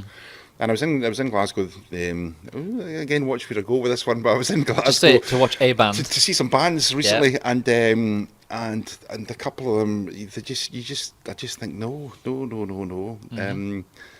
You're a pub band, and you'll always be a pub band, and I think you actually think you're a pub band, and you just don't conduct yourself that way. Not very, don't seem to have high aspirations. It's a shame, because some bands are really, really good. They don't go about things the proper way. Again, I've mentioned bands, but there was a band who I did see that put on last year called Black King Cobra. And I actually booked them partly on the basis of a video. It was a YouTube video that I saw, and it was sent to me by a friend called Roddy, who runs a studio. Roddy had filmed them and done this track, and I thought they were just superb. I then booked the band to play a gig as part of a sort of 3-band bill, who were all going to sort of play the festival essentially if they were good, and they just went about things the right way. Very humble actually, and probably too humble sometimes. I don't think they understand how good they are. But they handle themselves just in a proper professional manner, and it just makes such a difference. It just makes life easier for us. I mean, that's the bottom line. I think that's probably the key message. If you do things properly, the whole event runs smoothly and fine. You know, if you're on time and you're at time, and that's it. Yeah. And people don't need to go chasing you over a campfield to say where's the rest of your band or whatever. They just need to be as professional as possible. It's a professional. You should be doing a professional job. Yeah. If that's what you want to do for a career, then you've got to do it right. How you treat it. Yeah. But yeah, because you're looking for sort of an attitude, a personality, a characteristic, rather than just being able to play a good live. Yeah, it's another thing. I mean, obviously you're very professional the way you do everything, and your band were a joy to work with. Thank you. But they were, and that's why we booked you a few times. But we've never really had many problems with egos and stuff, which is good. Which is something else again I'm quite careful about. I deal with bands and I see bands and I just see how they deal with things, and if they look like they're going to be fine to work with. Yeah, I suppose there's some people you can ask as well. Do you know about this band? What do you know of them? Sort of, which helps. Well, there's a couple of bands we've had in the past that I'd kind of heard stories about, and they were bigger bands, and we'd pick them up at the airport and stuff and bring them back to Wiston, and then we got off their luxury mini coach that we arranged for them, and I would just say to them, look, as far as we're concerned, we're a small event. We've got a small group of people. We're all pretty stressed out. Whatever you need, we'll do it for you, but don't give us any sort of grief, and we don't need any ridiculous demands. Nobody's been, it's like the riders we get. The rider stuff that comes through for bands is fantastic. Go on. They're just nonsense. We had now was it? It may have been Jet Black. I can't remember. They wanted, I think, a picture of the Baywatch cast on the dressing room wall. And there was another one had asked us for, it was something similar. It was like a book by Alan Partridge or something they wanted. But they're a joke, because when you phone them up about that, they go, that's just to make sure you've read it, because if you've got that far, you've obviously got through the whole thing. But generally, if kind of headline acts get a couple of beers and a bit of food, then they're fine. The rider demands are full of stuff like lemons and honey and for the vocalist and all this kind of, and that should be stuff you bring yourself. To be fair, well, yeah, I was like water. If you've got water, we're fine. we had one band wanted drumsticks for the drummer, plectrums for the guitarist. I ain't kidding. Honestly, I'm not kidding. Sets of strings and stuff. And you think, really, really.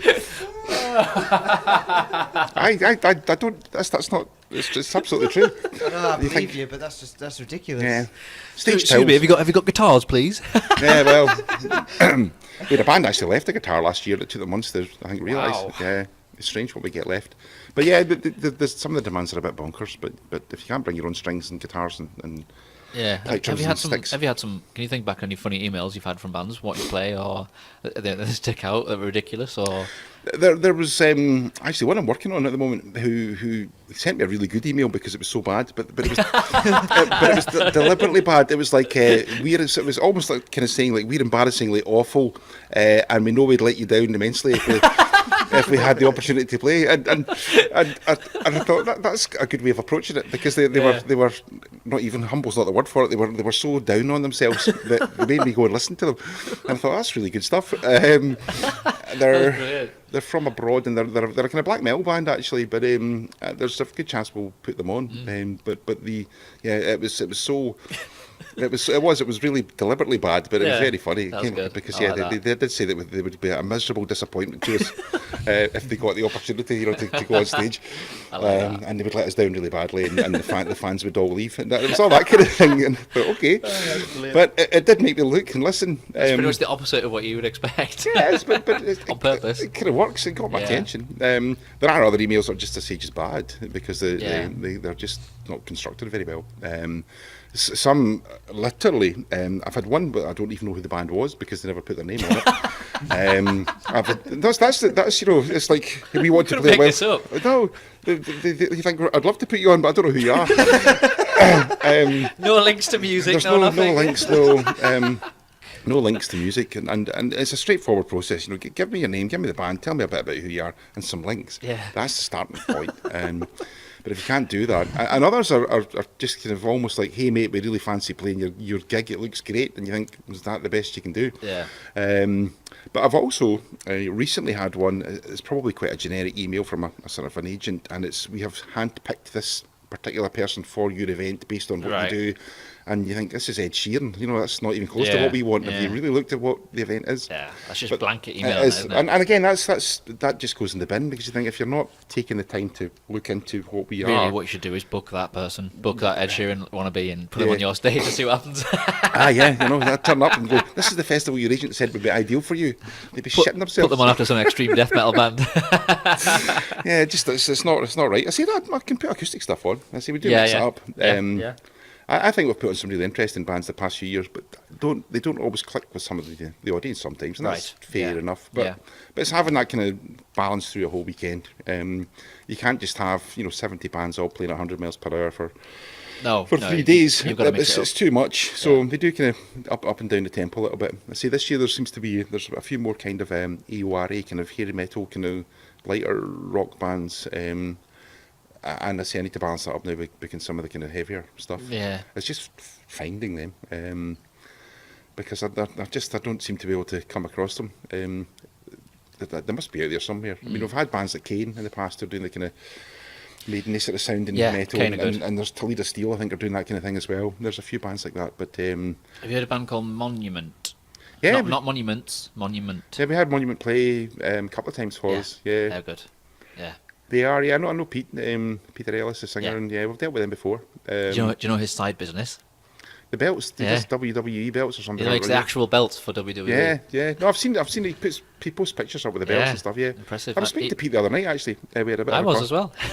He's going to come on the show at some point. Right. Well, we had a bit of a conversation the other day, but it's not. I was trying to kind of put them on the show this year, but it's not going to happen. Right. But that's fine. You can't always get the bands you want, but yeah, they were a really good.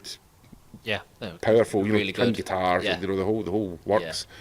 But yeah, it's bands like maybe Savage Messiah I should go and have a look at again and see if I Definitely. can. Yeah, I feel like that. Yeah, but I don't know. You have like headaches of when you've got the lineup pretty much finalised, and then a band drops out or suddenly breaks up.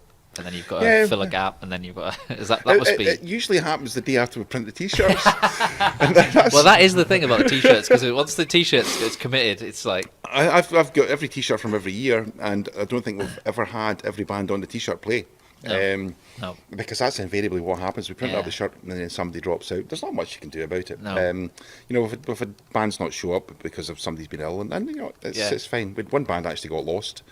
Their drummer got lost. The drummer came on a motorbike and couldn't find it. So by this point, I mean, they didn't get to play. They've gone way over their set time.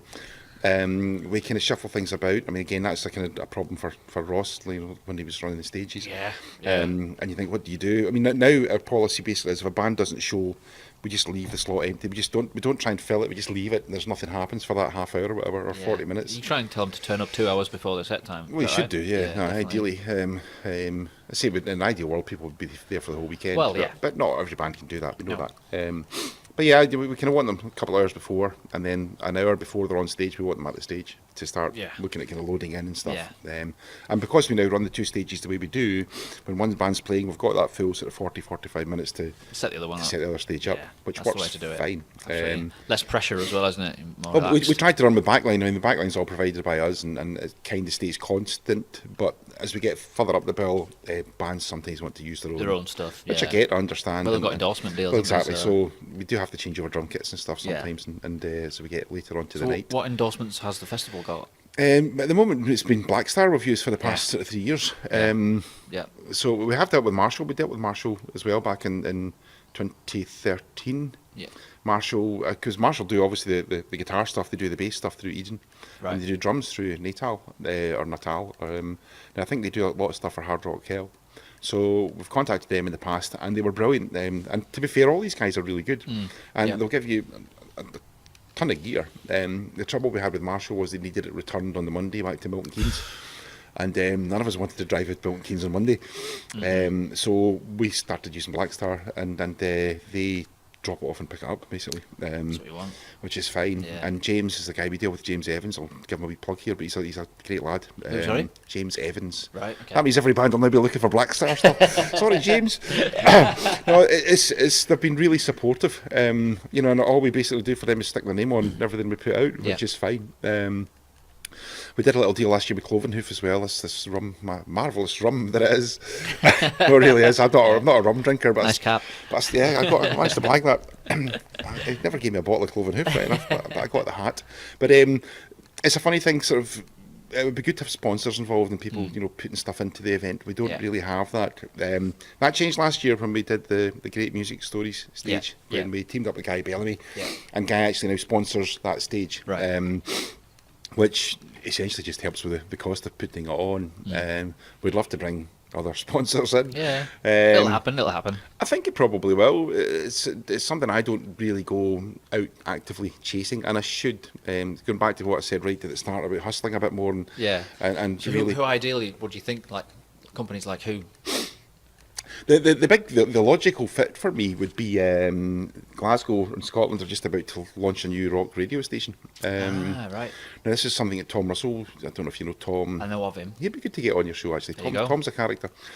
Tom's got a long history of being a sort of rock DJ, and he did the original Friday rock shows in Scotland, and then him and Ted and a few others and sort of movers and shakers in Glasgow got together, put a bid in for.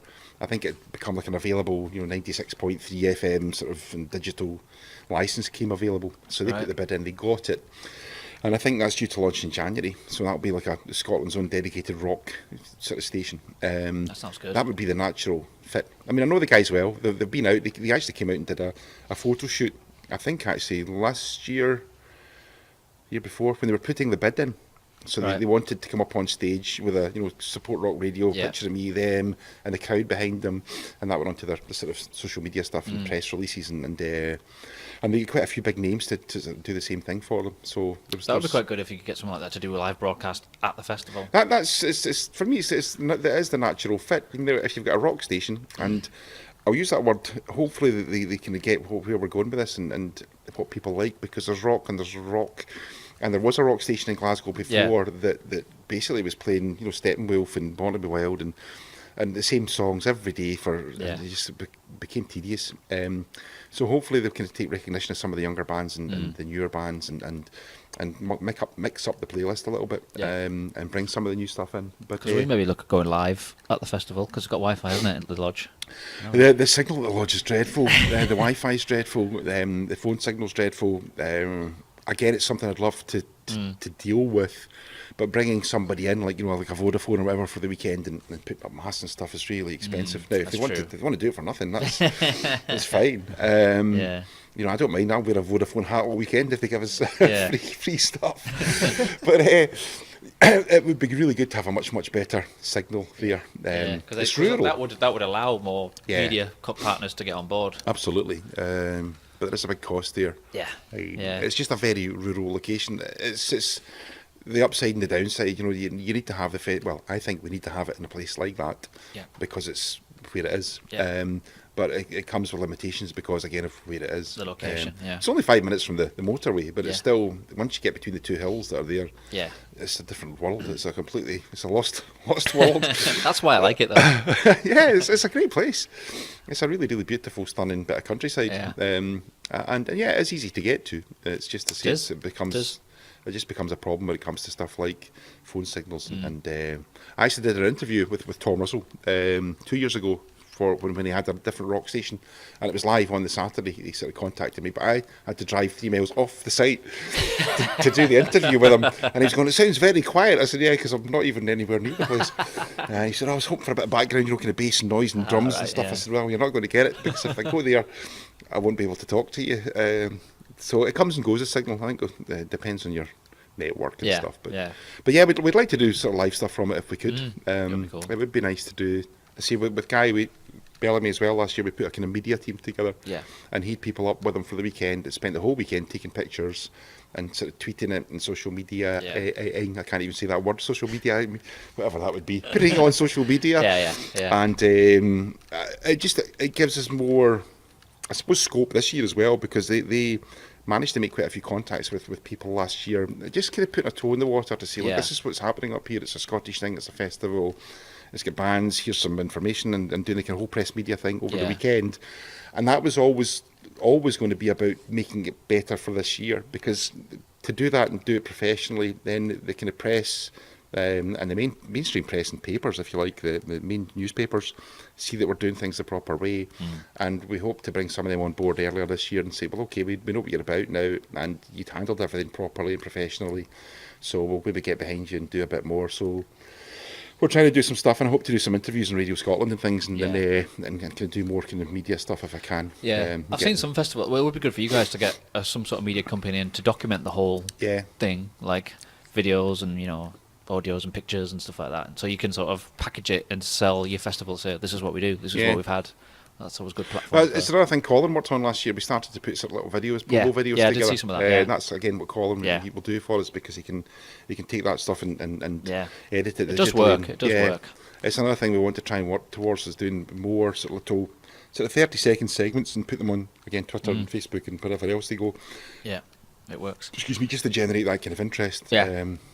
Because some of the posts we put out on Facebook, I mean, the reach is phenomenal. They're hitting 20,000 people. Yeah, without paying for it. Yeah, that's good. There's ways of doing it, and maybe shouldn't give it away. But target your audience and stuff. There are ways of putting things out that get sort of really good, strong sort of feedback. The weird thing for me is we've got, I think, about 8,000 followers now on Facebook, but I'd love half of them to show up. That'd be fantastic.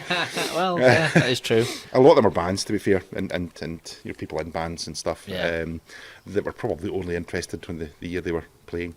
Well, you can use that community to help you do stuff. Like you had a pledge for once, didn't you? A couple of years ago. That was 2 years back, I think. We're kind of getting close again. That was, again, really only because we had stuff to pay for, and we hadn't sold we didn't sell the tickets quick enough.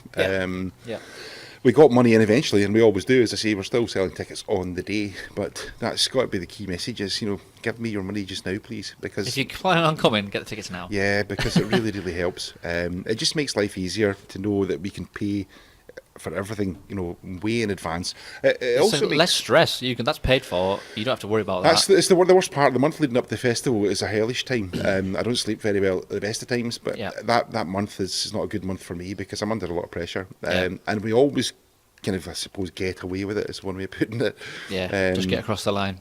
We do, but it's a struggle. As I say, this year, rather than try and do a pledge and get money in advance, I've just taken the decision that people that still need to pay, I will pay myself, and it's just taken me till now.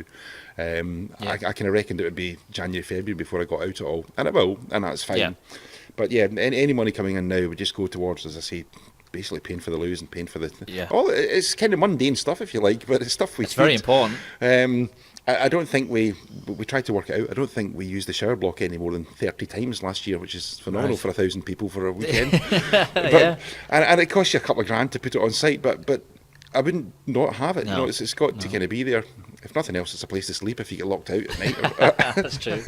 I was going to ask you, how long does it take from when, day one of the festival, when you're not the festival, but when you're going on site, to the last day when you leave? How long would you say the whole thing is? Probably about 10 days. 10 days, right. Yeah, we tried to set up on the Wednesday. We don't take the lodge on the Wednesday, we take the field, basically. We hire take the use of the field for the Wednesday. And that's primarily to get marquees in. Once the marquees are in, then we can build the stages, and that sort of goes through Thursday. And we're there till sort of 2-3 in the morning, Thursday into Friday. And then that's me there. The bit people don't see is that we're off the site by Monday, but we're still there picking up rubbish. I was going to say, it takes a long time. It's not bad, it's not messy, it's more just about sort of clearing up. My wife and I did that last week. I think we were still there on Thursday, literally just bagging bags of rubbish and put them in skips to get taken away. There's the people are actually really generally pretty clean and tidy. It's just what they leave behind, like tents, you know. Yeah, somebody's like, this time, done. I know, and I get why people do it, because you can go into, you know, a supermarket and buy a tent for 20 quid and it pops up, and then you just leave it and think, oh, who cares, I'm not popping it down again, because they're really hard to pop down. I've tried. Yeah, they are. I've got a garage full of popped up tents at home. Go in the garage and they'll pop out. And get some sleeping bags and things as well, and all sorts of stuff. But it's just so there's a clear up, and because the field we use is used for livestock after the event. Right. It's got to be sorted by a certain time. We're just particular about it, that it's really clean. And that's why we have a kind of no glass policy and stuff. But having said that, we know people come in with bottles of Jack and bottles of vodka and whatever. You're always going to get that. As long as they're responsible with it, you know, it's fine. Stick it in the bin. Don't chuck it in the woods. But they don't. The people we've got are good. You know, we've got good people that come along, say very much family orientated, and they're pretty responsible, which is good. I like that. It's nice. Yeah. But see, that's the biggest thing, is just to clear up after it. So 10 days is about the full length of it, and then I take a month and just disappear and hide away under a shell. Yeah. It's a bit like a death, actually, at the end of it. No, seriously, it's a really depressing thing. At the end of the event, it's a real downer, because you put so much into it and so much adrenaline over the weekend. Then it arrives, then it's gone. And then it's over, and you think, well, what are we going to do now?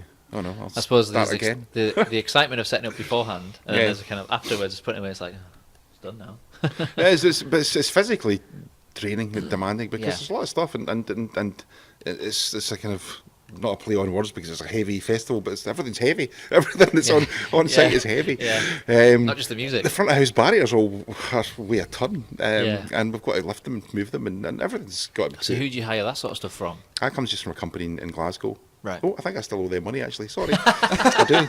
I'll need to deal with that, yeah. They've got a bit of money to get for barrier hire. All that stuff, again, it'd be great if we could get it from people, but nobody seems to want to give you much for nothing, sadly. So we just bite the bullet and hire it in, and that's all we can do. Yeah. The sort of staging and front of house stuff is expensive as well to bring in. Oh yeah, definitely. But the guys we've got that do it are really, really good. They're slick at it. Yeah. Because trying to build a level stage on that bit of ground is an art form in itself, because it's not level. People don't think about things like that; they just take it for granted. We've looked at possible sort of trailer hire type stages that you can just drive in and pop down. At the back, But they tend to just look like trucks to me. I don't think it works as well for. No, we'd rather just build a stage. They serve a purpose, but not for. Build a stage, put a drum riser on it, and a few lights. It looks the business. We'd like to black the thing out as well. That's another thing I would love to do. Yeah. Is blackout marquees are expensive. Yeah. So I'm going to buy a black sheet once a week, and after 10 weeks I'll have 10 sheets, and I can pin them up right round the place. Else you can do worse than that. You know, it's just, sometimes you just need to make do. This is why I wanted to get you on here as well. So hopefully some company might hear this and go, "We'll help." That'd be lovely to get people to come in and help. But see, people are getting. Well, it might only take one company to help you a lot, which may allow you to do other things. Mm-hmm. It would be good. You were struggling with. Yeah, we're open to ideas and offers, and say I'm not proud. I'll wear anything people want me to wear. I'll dress up in anything ridiculous if that's what gets us some stuff. It's fine. There are people that will give us endorsements, and I'm just looking at your strings. You know, we've had, I know there's coasters, but but you know, people like that will give you stuff. You know, if you ask, they'll send you strings and sticks for those people that turned up without sticks and strings. But that's why we do. I mean, we you know, if somebody does break a bass string or a guitar string, we've got stuff there we can give them. And, so it'd be nice to have those wee bits and pieces. They come along, they're okay, and people do help us with that. We've got ambitions and aspirations, so it'd be nice also to have, you know, more beer available for bands, and a nice coffee machine backstage would be good. I'd like that. Freshly ground beans and all that. That'd be quite handy to have. And again, it's stuff I could put in and pay for, but it all costs money, and it's always very tight. Yeah, and all this, being so tight and stuff, is like, I don't think people realise how much stress you can be under it sometimes. Quite a lot, yeah. And that was the most relaxed I've been so far, was last year. That was a big disappointment for me, because it was probably the best event and a really good lineup, and it was run really, really professionally, and it was slick. And all the crew did a great job over the weekend. But then there's a financial element to it. It was a big letdown that we didn't get what we thought we were going to get from somebody, and that's been a real pain, because the normal policy would be what we get at the end of the event kind of pays for anything else that needs to be paid for. Yeah. And because that didn't happen, as I say, that's why I'm in the situation that I ended up in. So there's a bit of pressure there, but you deal with it. In years gone by, it would have been really hard to deal with, but now I just think there's not much you can affect other than you just have to take it on the chin and deal with it over time. So that's what we do. I just think if you keep going the way you're going, eventually you'll hit that point where it should be this year. I mean, everybody kind of told me, and that I've met in the industry, it takes sort of 5 years. We've discounted the first 2 because it was a completely different structure. Yeah, that's true. So this will be year 5 at Wiston. Yeah. So this is the year it should kind of really click into place. There's a lot of variables in that equation, I suppose. Yeah. Like the marketing that you do, the lineup that you announce. Yeah, there's a bit of that. Marketing we need to do more of. One thing we don't do a lot of, and we should, is flyering other gigs. I should. You need to work out some agreements with other people that you could work with, like where they'll advertise you, you advertise them. I think that I think it's something I'm going to do this year, which I've not done before, is also send the bands flyers. Because some bands, I think, just don't quite get it. They think they're playing a festival, therefore they think they'll turn up and they'll be playing to 1,000 people without having to do anything about it. I was going to say, speaking of that, Lynn from SOS Festival, she always sends us, whenever we've played there, she sends us 100 flyers or something a few months before. And then any gigs that we're playing on the lead up to that, we put them on our merch table, and some people, we talk to them about it, they ask questions about it, and it just puts the word out there. That's all you would ask from people. I say some bands, I think, just expect it to happen for them and don't really help us, if I'm being blunt about it. They just show up and play it and then go. They could do a lot more. I think all bands have a responsibility to do that, to be honest, if they're part of it. Yeah. Some are very proactive, though. You'll see others, I mean, they're cock a hoop to be playing like what they perceive as a... Again, I kind of play it down, but I look around sometimes and think there's only 200 people in here, that's a bit rubbish. And then I think, well, hang on, if you put it in perspective, the last time I saw that band, they were playing to 20 people in a little venue, and they'll be thinking, there's 200 people there, this is great. Yep. I just don't see it that way sometimes. I'm a bit negative on it. But I think for a lot of bands, it's quite a big deal.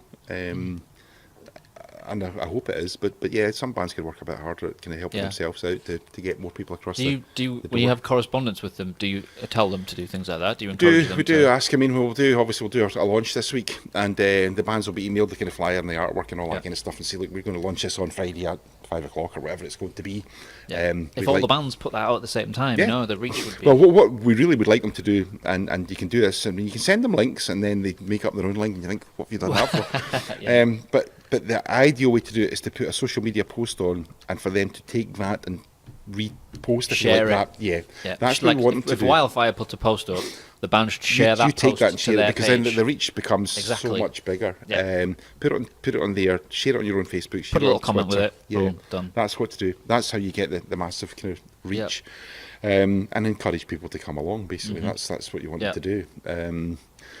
It's a kind of balancing act when we book a lot of bands from down south, from far south, if they're coming from London or Brighton or Peterborough or whatever, Cornwall.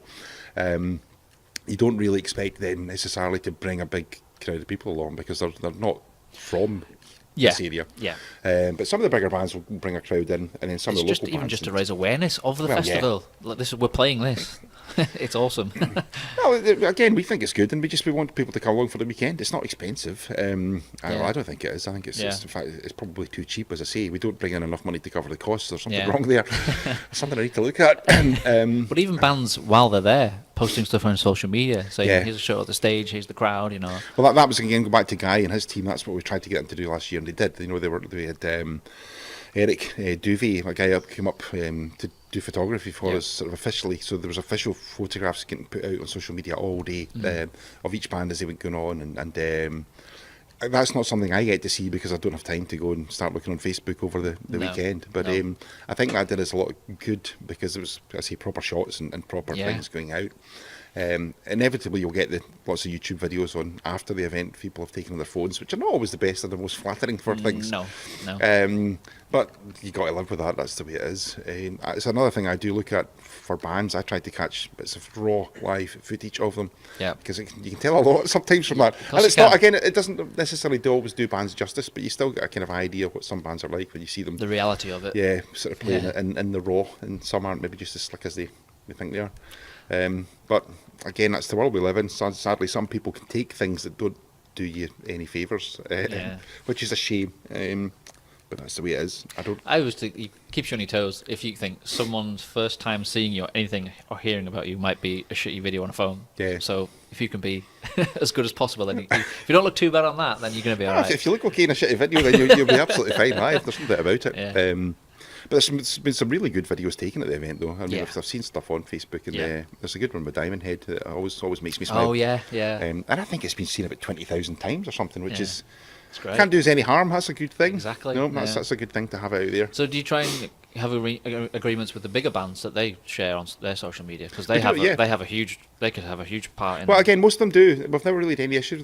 You'll find that the bigger, more professional bands know the system and they know the score. They would just do it anyway, wouldn't They they? do, yeah. I don't even think some of the bands do it. It's done for them by other They'll have a people. PR team, don't they? So some of them are really, really good. Yeah. Again, going back to somebody like Inglorious who we had on last year, we could not tweet or post anything without it being straight away redone. Yeah. And they had a fan group, so it would go to their own page, if you like, and the fan group pages, Yeah. and they were all over it. They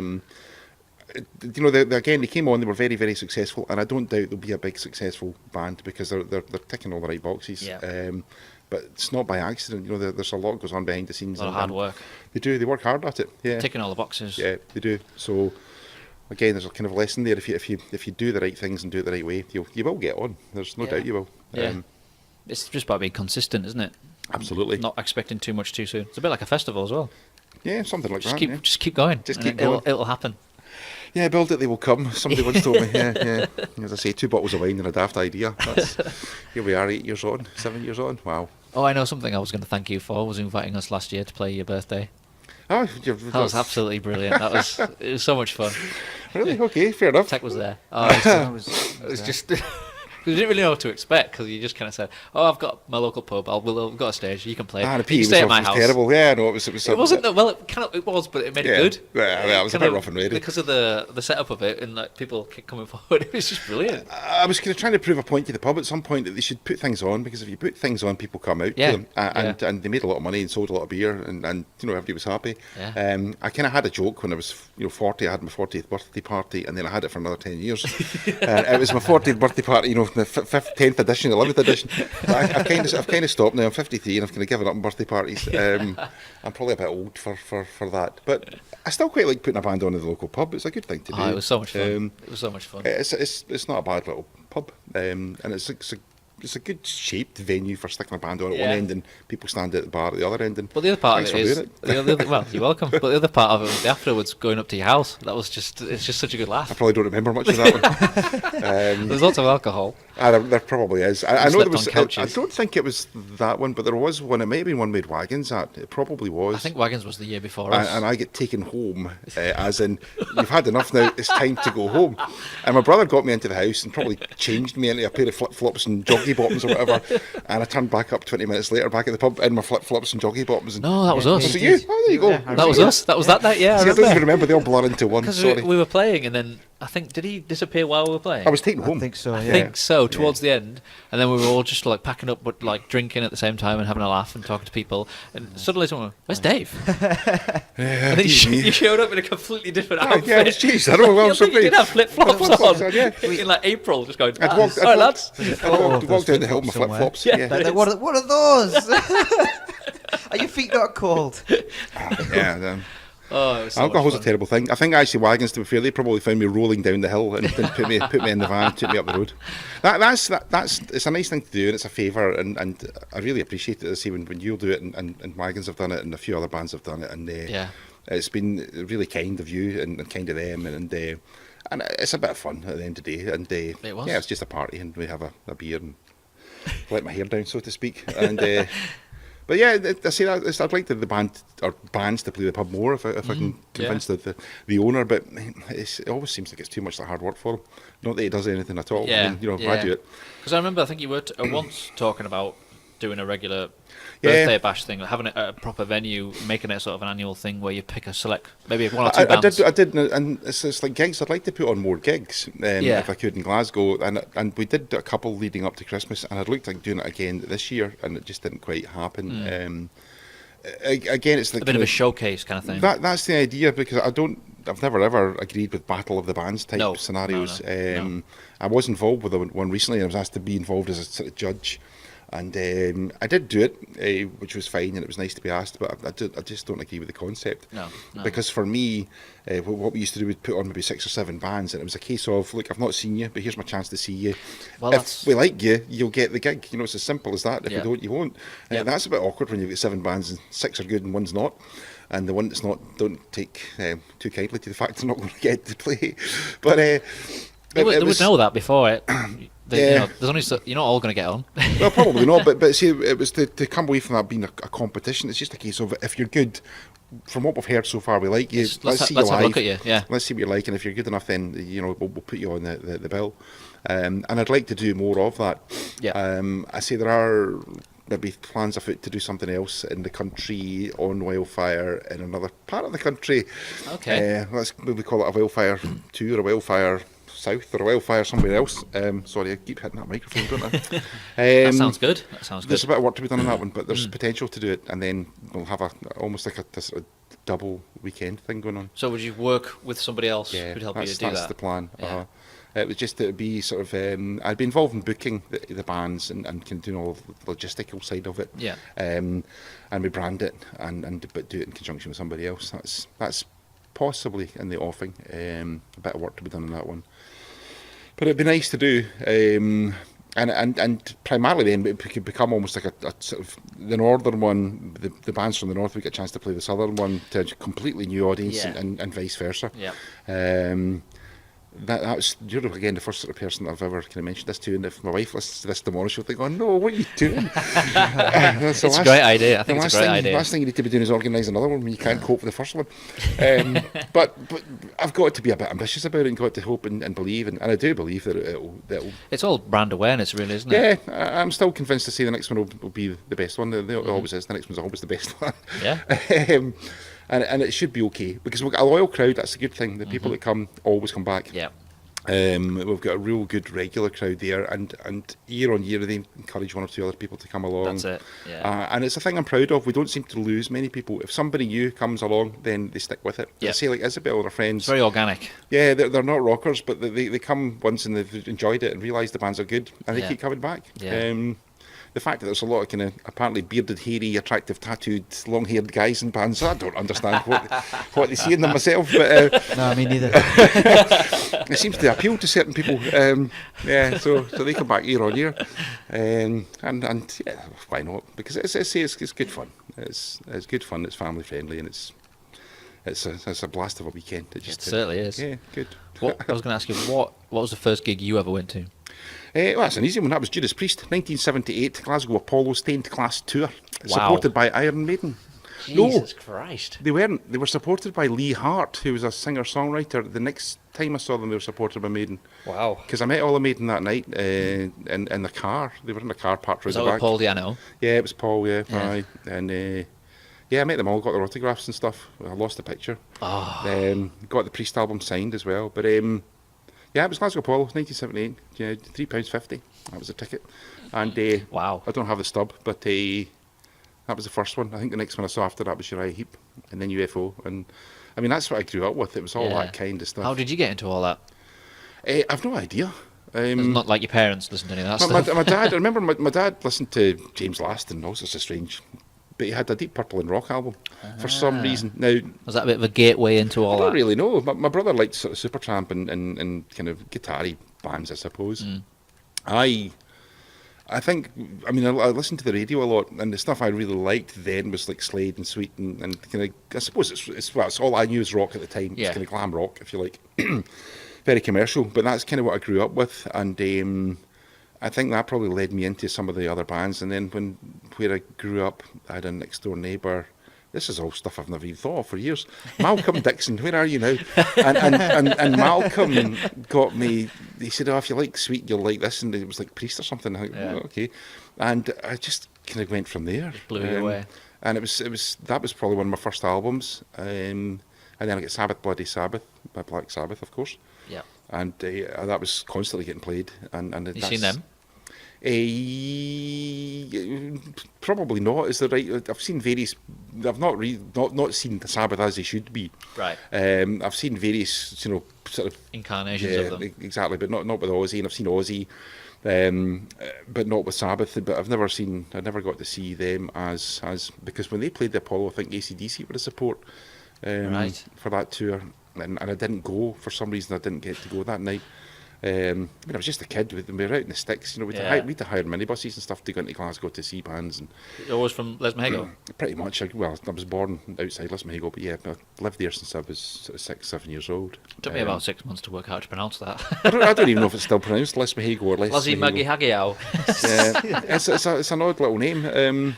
But it's a good place. It's a good village. Yeah, I've grown up there, and my family's there, and my family are all still there, and my son's now a dad, so my granddaughter's there, and it's. I think Scotland's always had all the big bands. Have always Glasgow and Edinburgh. You've always had the Glasgow Apollo was the big place. That's where everybody played. That was all the touring bands, and I say pretty much everybody and anybody I've seen at the Apollo.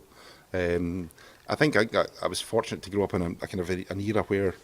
It was all the good stuff. It really was, and sadly, I don't see it really coming kind of back. No. You do get bands that will come back. I mean, I know sort of Guns N' Roses and all in the arena now for £100. Yeah, well, and it's ridiculous. I just think it's way over the top. It's just the price these days. But they sell out. That's the bit that I still can't get my head around. That you know yourself. It can't be the wrong price though if it sells out. No, I suppose so, but it's the whole kind of, and I know you've had other people talk about it, and it's kind of a broken record type thing really for me, but you've got to go and look at new bands, because if you don't support them, there's not going to be arena bands in 10 years. They're all going to be dead. Yeah. They're dying now, sadly, and I grew up in the sort of good years and saw them all at the prime, I hope, and when they were peaking and selling out big venues. But they're not going to be there for much longer. No. I think maybe younger people don't appreciate that. No, but then it's going to become again, it's something I go on about regularly. It's going to become a big problem for the bigger festivals. I think Sonosphere died off because they can't really do Sonosphere and download in this country because you've only got a dozen bands that can go and headline that thing. Yeah. You're just recycling the same exactly, lineups. And those dozen bands will become half a dozen bands shortly, and then there'll be none. And then what? It's really good to see Priest are doing Bloodstock this year. I think that's a good thing because I think Priest are still a good band, but Rob now is getting on. And he's literally, because I had laughed the last time I saw him, he would go off stage every 10 minutes and have a banana or something, just to give him no, seriously, he does, to get the energy to keep going, and he comes on with the big stick, and it's kind of a prop, but it's kind of holding him up a little bit as well, because he's not a young man. No, and none of them are. No, so you got to go and sort of find these new bands and support them, and if you don't, the big festivals will die off. In the same vein, though, these big bands that are still here, maybe some people used to think, well, do pay £100, go and see these big bands before they disappear, but also go and see the new bands. Well, even go and see the support bands they put on sometimes. Exactly. I'll go to venues where there's a band on and there's nobody there for the first hour. Yeah. And there've been two bands playing. You think, really, why would you not turn up to see these guys? I know. I thought you're a music fan. You might discover your new favourite band. Well, that's the kind of slogan. I think there's a few people who use that kind of slogan, but it's true. That's what these smaller festivals are about. Go along and find somebody new and support them. And to be honest, I hope I'm not blowing my own trumpet here. I think because of what we've done, bands maybe like Wagons and Bigfoot and whoever can come to Scotland and go to play a gig in Scotland and sell tickets for it because people have seen them and they've seen them regularly, and I'm not saying that we help them that much, but we're part of the process, I think, and definitely. And I think by putting bands on at WildFire that do get a good reaction, then they can come back and play in Scotland under their own steam. They can play a Bannerman's or a Dreadnought or a Stereo or an Audio in Glasgow, whatever, and sell 100, 150 tickets, and because people have seen them and they like them, and then they can come back again next time and play a bigger. I mean, I think Wagons the next time they're playing Glasgow are playing the Cat House. What does that hold? 350 or something, I think. Yeah. And it'll sell out. And that's marvellous. That's a good crowd of people. And then it's a step up to the next one's like 500, and then they do the garage. And then, I think in this day and age, for bands at that level, that is such an achievement to get to that level where you can put on a tour of 8, 9, 10 dates, and some sell out, some don't, but they're all very well attended. No, they will be. Yeah, and that's not to be underestimated. It's good going. And it's a help. There is a kind of healthy scene there, if you like. Although I'm saying the big bands aren't there, and they're not going to be there. There are bands that have got potential to make the jump. But I think that's where the bigger festivals in my opinion, make a mistake, because I've had this kind of discussion before about how bands would sign a record contract and they would be developed by a label. You know, the label would give them money, pay them a wage, and say, away you go and make an album. You've got a year. Let's see what you come up with. And they would develop the bands. Now, that's all gone. But the big festivals, I think, should be developing bands, if you like, by taking a whoever, like a Massive Wagons, a download, and let's put them in the main stage, 12:30 in the day. Okay, first band on, but they're going to play to 20,000 people maybe, and give them the chance, because if the 20,000 people that are there see them and like them, hey, next year they can play further up the bill. Well, I think those big festivals, they have the responsibility of saying, these are what we think are the next big bands. Yeah. So they should already be getting in there now. I mean, Bloodstock, to be fair, with the New Blood stage, if you think that's brilliant, with an entire weekend of a stage of all new upcoming bands, I think that's brilliant. I think it's a good festival. I mean, bigger festivals need to do that as well. No, they're doing the right thing, and you know, it's very much part of a sort of development plan for younger bands, and that's a good thing. But the big guys aren't, and what you do then, you'll get sort of paying lip service by putting on new bands, but on a tiny little stage around the corner. You know, that's. I mean, I've been to stages sponsored by major drink companies, and I've seen them bands playing to 50 people. Now, they were at the festival, they were at the event, but they played to 50 people, and they were really, really good. So don't put them there. You know, put them on the big stage, but put them on first. You know, just put them on at 12 o'clock in the morning, or whatever. But give them that chance to play to a bigger audience. And as I say, if you get the reaction, you might just be surprised and think, bloody hell, they went down a storm. Then you put them on again next year, and we'll stick them on Saturday night. You know, that's what should be happening, but it's not. I suppose, that festival organiser or team could have that responsibility and say, we're going to take a chance on this band, and we're going to put them, like you said, in front of that big audience, just because we think they deserve it. So, like doing your homework and saying, this band's definitely worthy of that.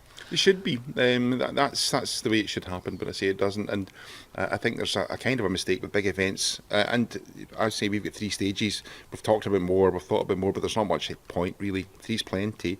And by doing the flip around we do, you can see just about every single band over the whole weekend. But you could pay lip service to bands and say, stick another stage in the corner where bands are playing to 20 people, and give them a tiny VPA and 2 lights and whatever else. Probably what we did with you when you played. Yeah. Sorry about that. But I don't think there's any point in that. You know, just have possibly slightly fewer stages, slightly fewer bands, but give the bands a good opportunity to play to a good crowd. Like those, I'd like bigger festivals to take a chance on, like putting a really young up and coming band who are doing well before an older band, and see if they can blow them off the stage, because they most likely will. Like famously back in the day when Ozzy Osbourne picked Metallica to support on I think it was the Blizzard of Oz tour in '86. Right, okay. It's just after about 4 gigs, he was like, I've got a bit of an issue here. Had the muck of that one. No, it's fine. I mean, it's another thing that I do have difficulty with sometimes, is how we schedule a day and how we put bands on. I was going to ask you about that, because you have to sit down and go, well, how do we decide? How do we know where to put who, when, what time? Yeah, that doesn't really come together until about now, when I get sort of 40 odd bands kind of booked in, because then I can see how it's sort of shaping up, and I can mix and match. Excuse me a minute. Something jagging me here. So is that your decision solely, or do you ask other people's opinions? No, I just deal with that myself. Right. Last year I got the very technical way of cutting out little bits of paper and putting them on a desk and shuffling them around. It's just trying to make it kind of flow. And strangely enough, there will be bands that, if you look at, I used to look at social media and how many people follow them and all that kind of stuff. I don't really care about that anymore, because I don't think it's totally relevant. But I will look at bands and think, okay, might be a small band, an unknown band, but they're really, really, really, really good. So I'm going to put you on at 8 o'clock at night, right in there, and other bands. That's basically what you were saying about what the bigger festivals could do. Take absolutely. A chance and say, we had a band come up from Wales last year, those Damn Crows. Oh yeah. And I'd never seen them before, if I'm being honest, but I'd heard about them and I knew they were a decent band. I liked their material. And they swapped with Bad Touch. Now, Bad Touch were scheduled in to be one of our big Sunday night bands before Dan Baird. It was that kind of southern rocky, and then getting into kind of country rock stuff. And I thought that would be a good night. But Bad Touch had some other commitment and had to kind of bail early, which is fine. So they asked if they could go on at 4 o'clock. And I thought, that's okay. So that meant those Damn Crows were moved up to the Bad Touch slot. Yeah. And those Damn Crows ripped the place apart. They were superb. and they got, I suppose, a bigger crowd than they probably would have had. But I hope they had a good time. I'm sure they did, because I know they told loads of people who want to come back. So we'll probably look at that again. But they got a slot that they probably weren't meant to have. But they took the opportunity and say, really, they played a blinder. because I did catch a good bit of their set, and it was a perfect slot for them. It was just ideal, and the Sunday night just became a big party. So they were in the right place at the right time, and that was just one of those things that happens. But they got a bad touch to thank for that one because they went on early. Yeah, but there you go. That's just the way it goes, isn't it? Yeah, it happens. It happens. But scheduling just comes once I get the bands kind of sorted and kind of roughly mapped out. I kind of look at how, I suppose, the kind of energy and how they sound and just where you pitch them. Where you could envision them playing. Yeah. We've had Fire Road on from Wales a fair few times, and they always seem to get the same sort of slot, which is kind of middle of the afternoon. But it kind of suits them because they're a happy, smiley, sort of sunshiny band, and they're really, really good guys. I mean, I got on really well with them, and I've known them for a good few years. Yeah. But they probably should have a different slot, but it just seems to work out. It just suits that kind of time of day. Yeah. And they're happy enough with it. I think they don't ask for anything else and going further up the building or whatever. But it's we've got it wrong sometimes. I know we've got it wrong sometimes, but that's things I've tried to learn because I know I've looked at bands and think, oh, what did I do that for? Yeah. That's just a buzzkill. And I don't mean that the band are bad. It's just that it's not suited to that time of the day or night. Yeah. As I mentioned before, Other Animals, the Australian band who were on middle of the afternoon, and there was 9 of them doing all this mad jazz flute stuff and things. But it just worked because the sun was out. People had had a few drinks, not a lot, but enough. So just got a kind of merry face on, just a nice little glow. And this band came from left field playing this all mad kind of really sort of jazzy rock music stuff. And it just everybody smiled. It just I thought, that's worked. No, that wasn't done on purpose. It's just the way it worked. But but they wouldn't have worked at 10 o'clock at night. I don't think they just because that's where you need your kind of real high energy stuff. You know, you want the last 2 or 3 bands to be really kicking it out there. And doing what they do for 45, 50 minutes an hour, and then and you end on a high. That's always the way it's meant to be. Do you have a strict curfew?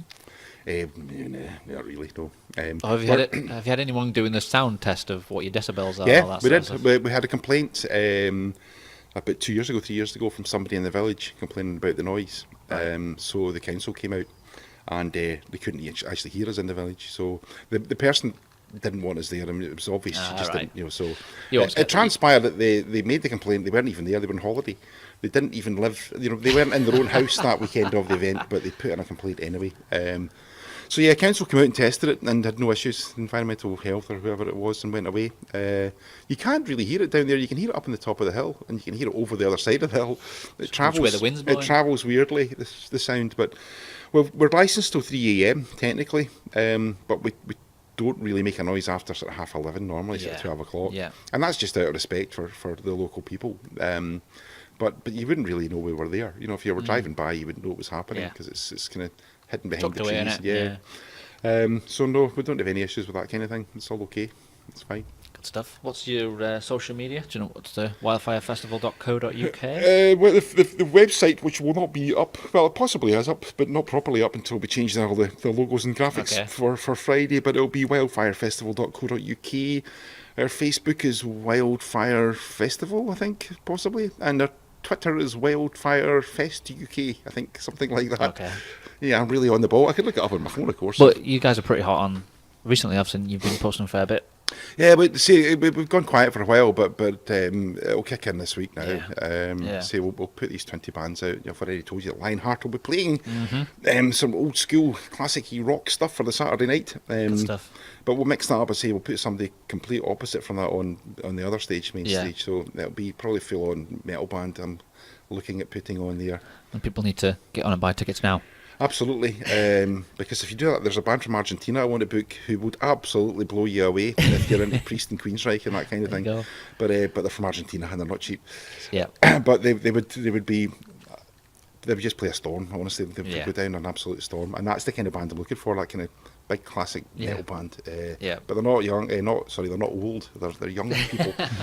They're young guys doing this, and they're extremely talented. But we'll see. I'm excited to see the other bands that you're going to announce, especially the headliners. Me too. I'll be excited to see a headliner. I've got my eye on a couple of bands, and it's just they're the right band for us right at this time, and I think we'll get them okay. Yeah. It's strange enough, I've spoken to the singer in the band 2 or 3 days ago, so he's going to give your agent a kick up the backside and tell him to get a move on. And he will, and it'll be fine. I'm pretty confident we'll have them, and they're ideal for us. They're just sitting in that nice slot. And can't name names, but it's experienced musicians and somebody that's been there and done it, and got a new project, and just really good band. Good stuff. That's the Friday band. That's the kind of plan for Friday. And as I say, I'm not going to give you too many at the moment, but we'll have a few bands back. We're trying to get Wagons back because the Wagons are. Yeah. It's been 2 years since Barry nearly lost his head, so we need to get him back. That was hilarious. That. I still watch the video and laugh. Yeah. Oh, we fucking head. I can't do a Barry impersonation, but it was. They just bring it, they're just a high energy, and it's never fail to deliver. Yeah. So something like that would be really good to have back on. There's a few others we've looked at. Going to try and bring Thea back, who we had on last year. We interviewed them when we were. Listen to Kyle. He's a really nice guy, and his dad's a really nice man, and they handle themselves. Going back to what I said, professionally, they do. And they're quite humble about things. And we gave them a slot, and I watched it, and I thought, you're a really good party band, and I don't mean that in a bad way when I say party, no. it's like the atmosphere that high they bring, energy, isn't it?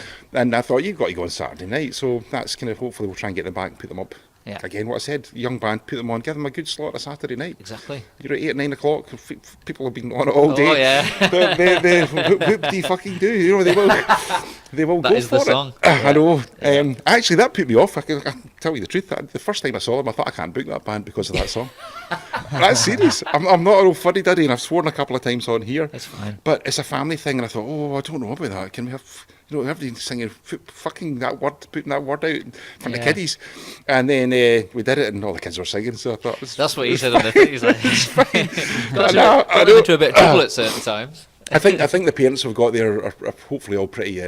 they understand. It's a rock gig. We don't tell bands not to swear, but we try and kind of watch how things go. But that was genuine. I saw the band, and I thought, I cannot possibly book them, because that's offensive and it's a bad word, and parents will be upset. And then I thought, I see the parents, they're not giving a shit. So we booked Thea, and they did their What You Fucking Do, and I sang it too, and and we'll put them on again, and I hope that's the plan, and that'll be fine for a Saturday evening.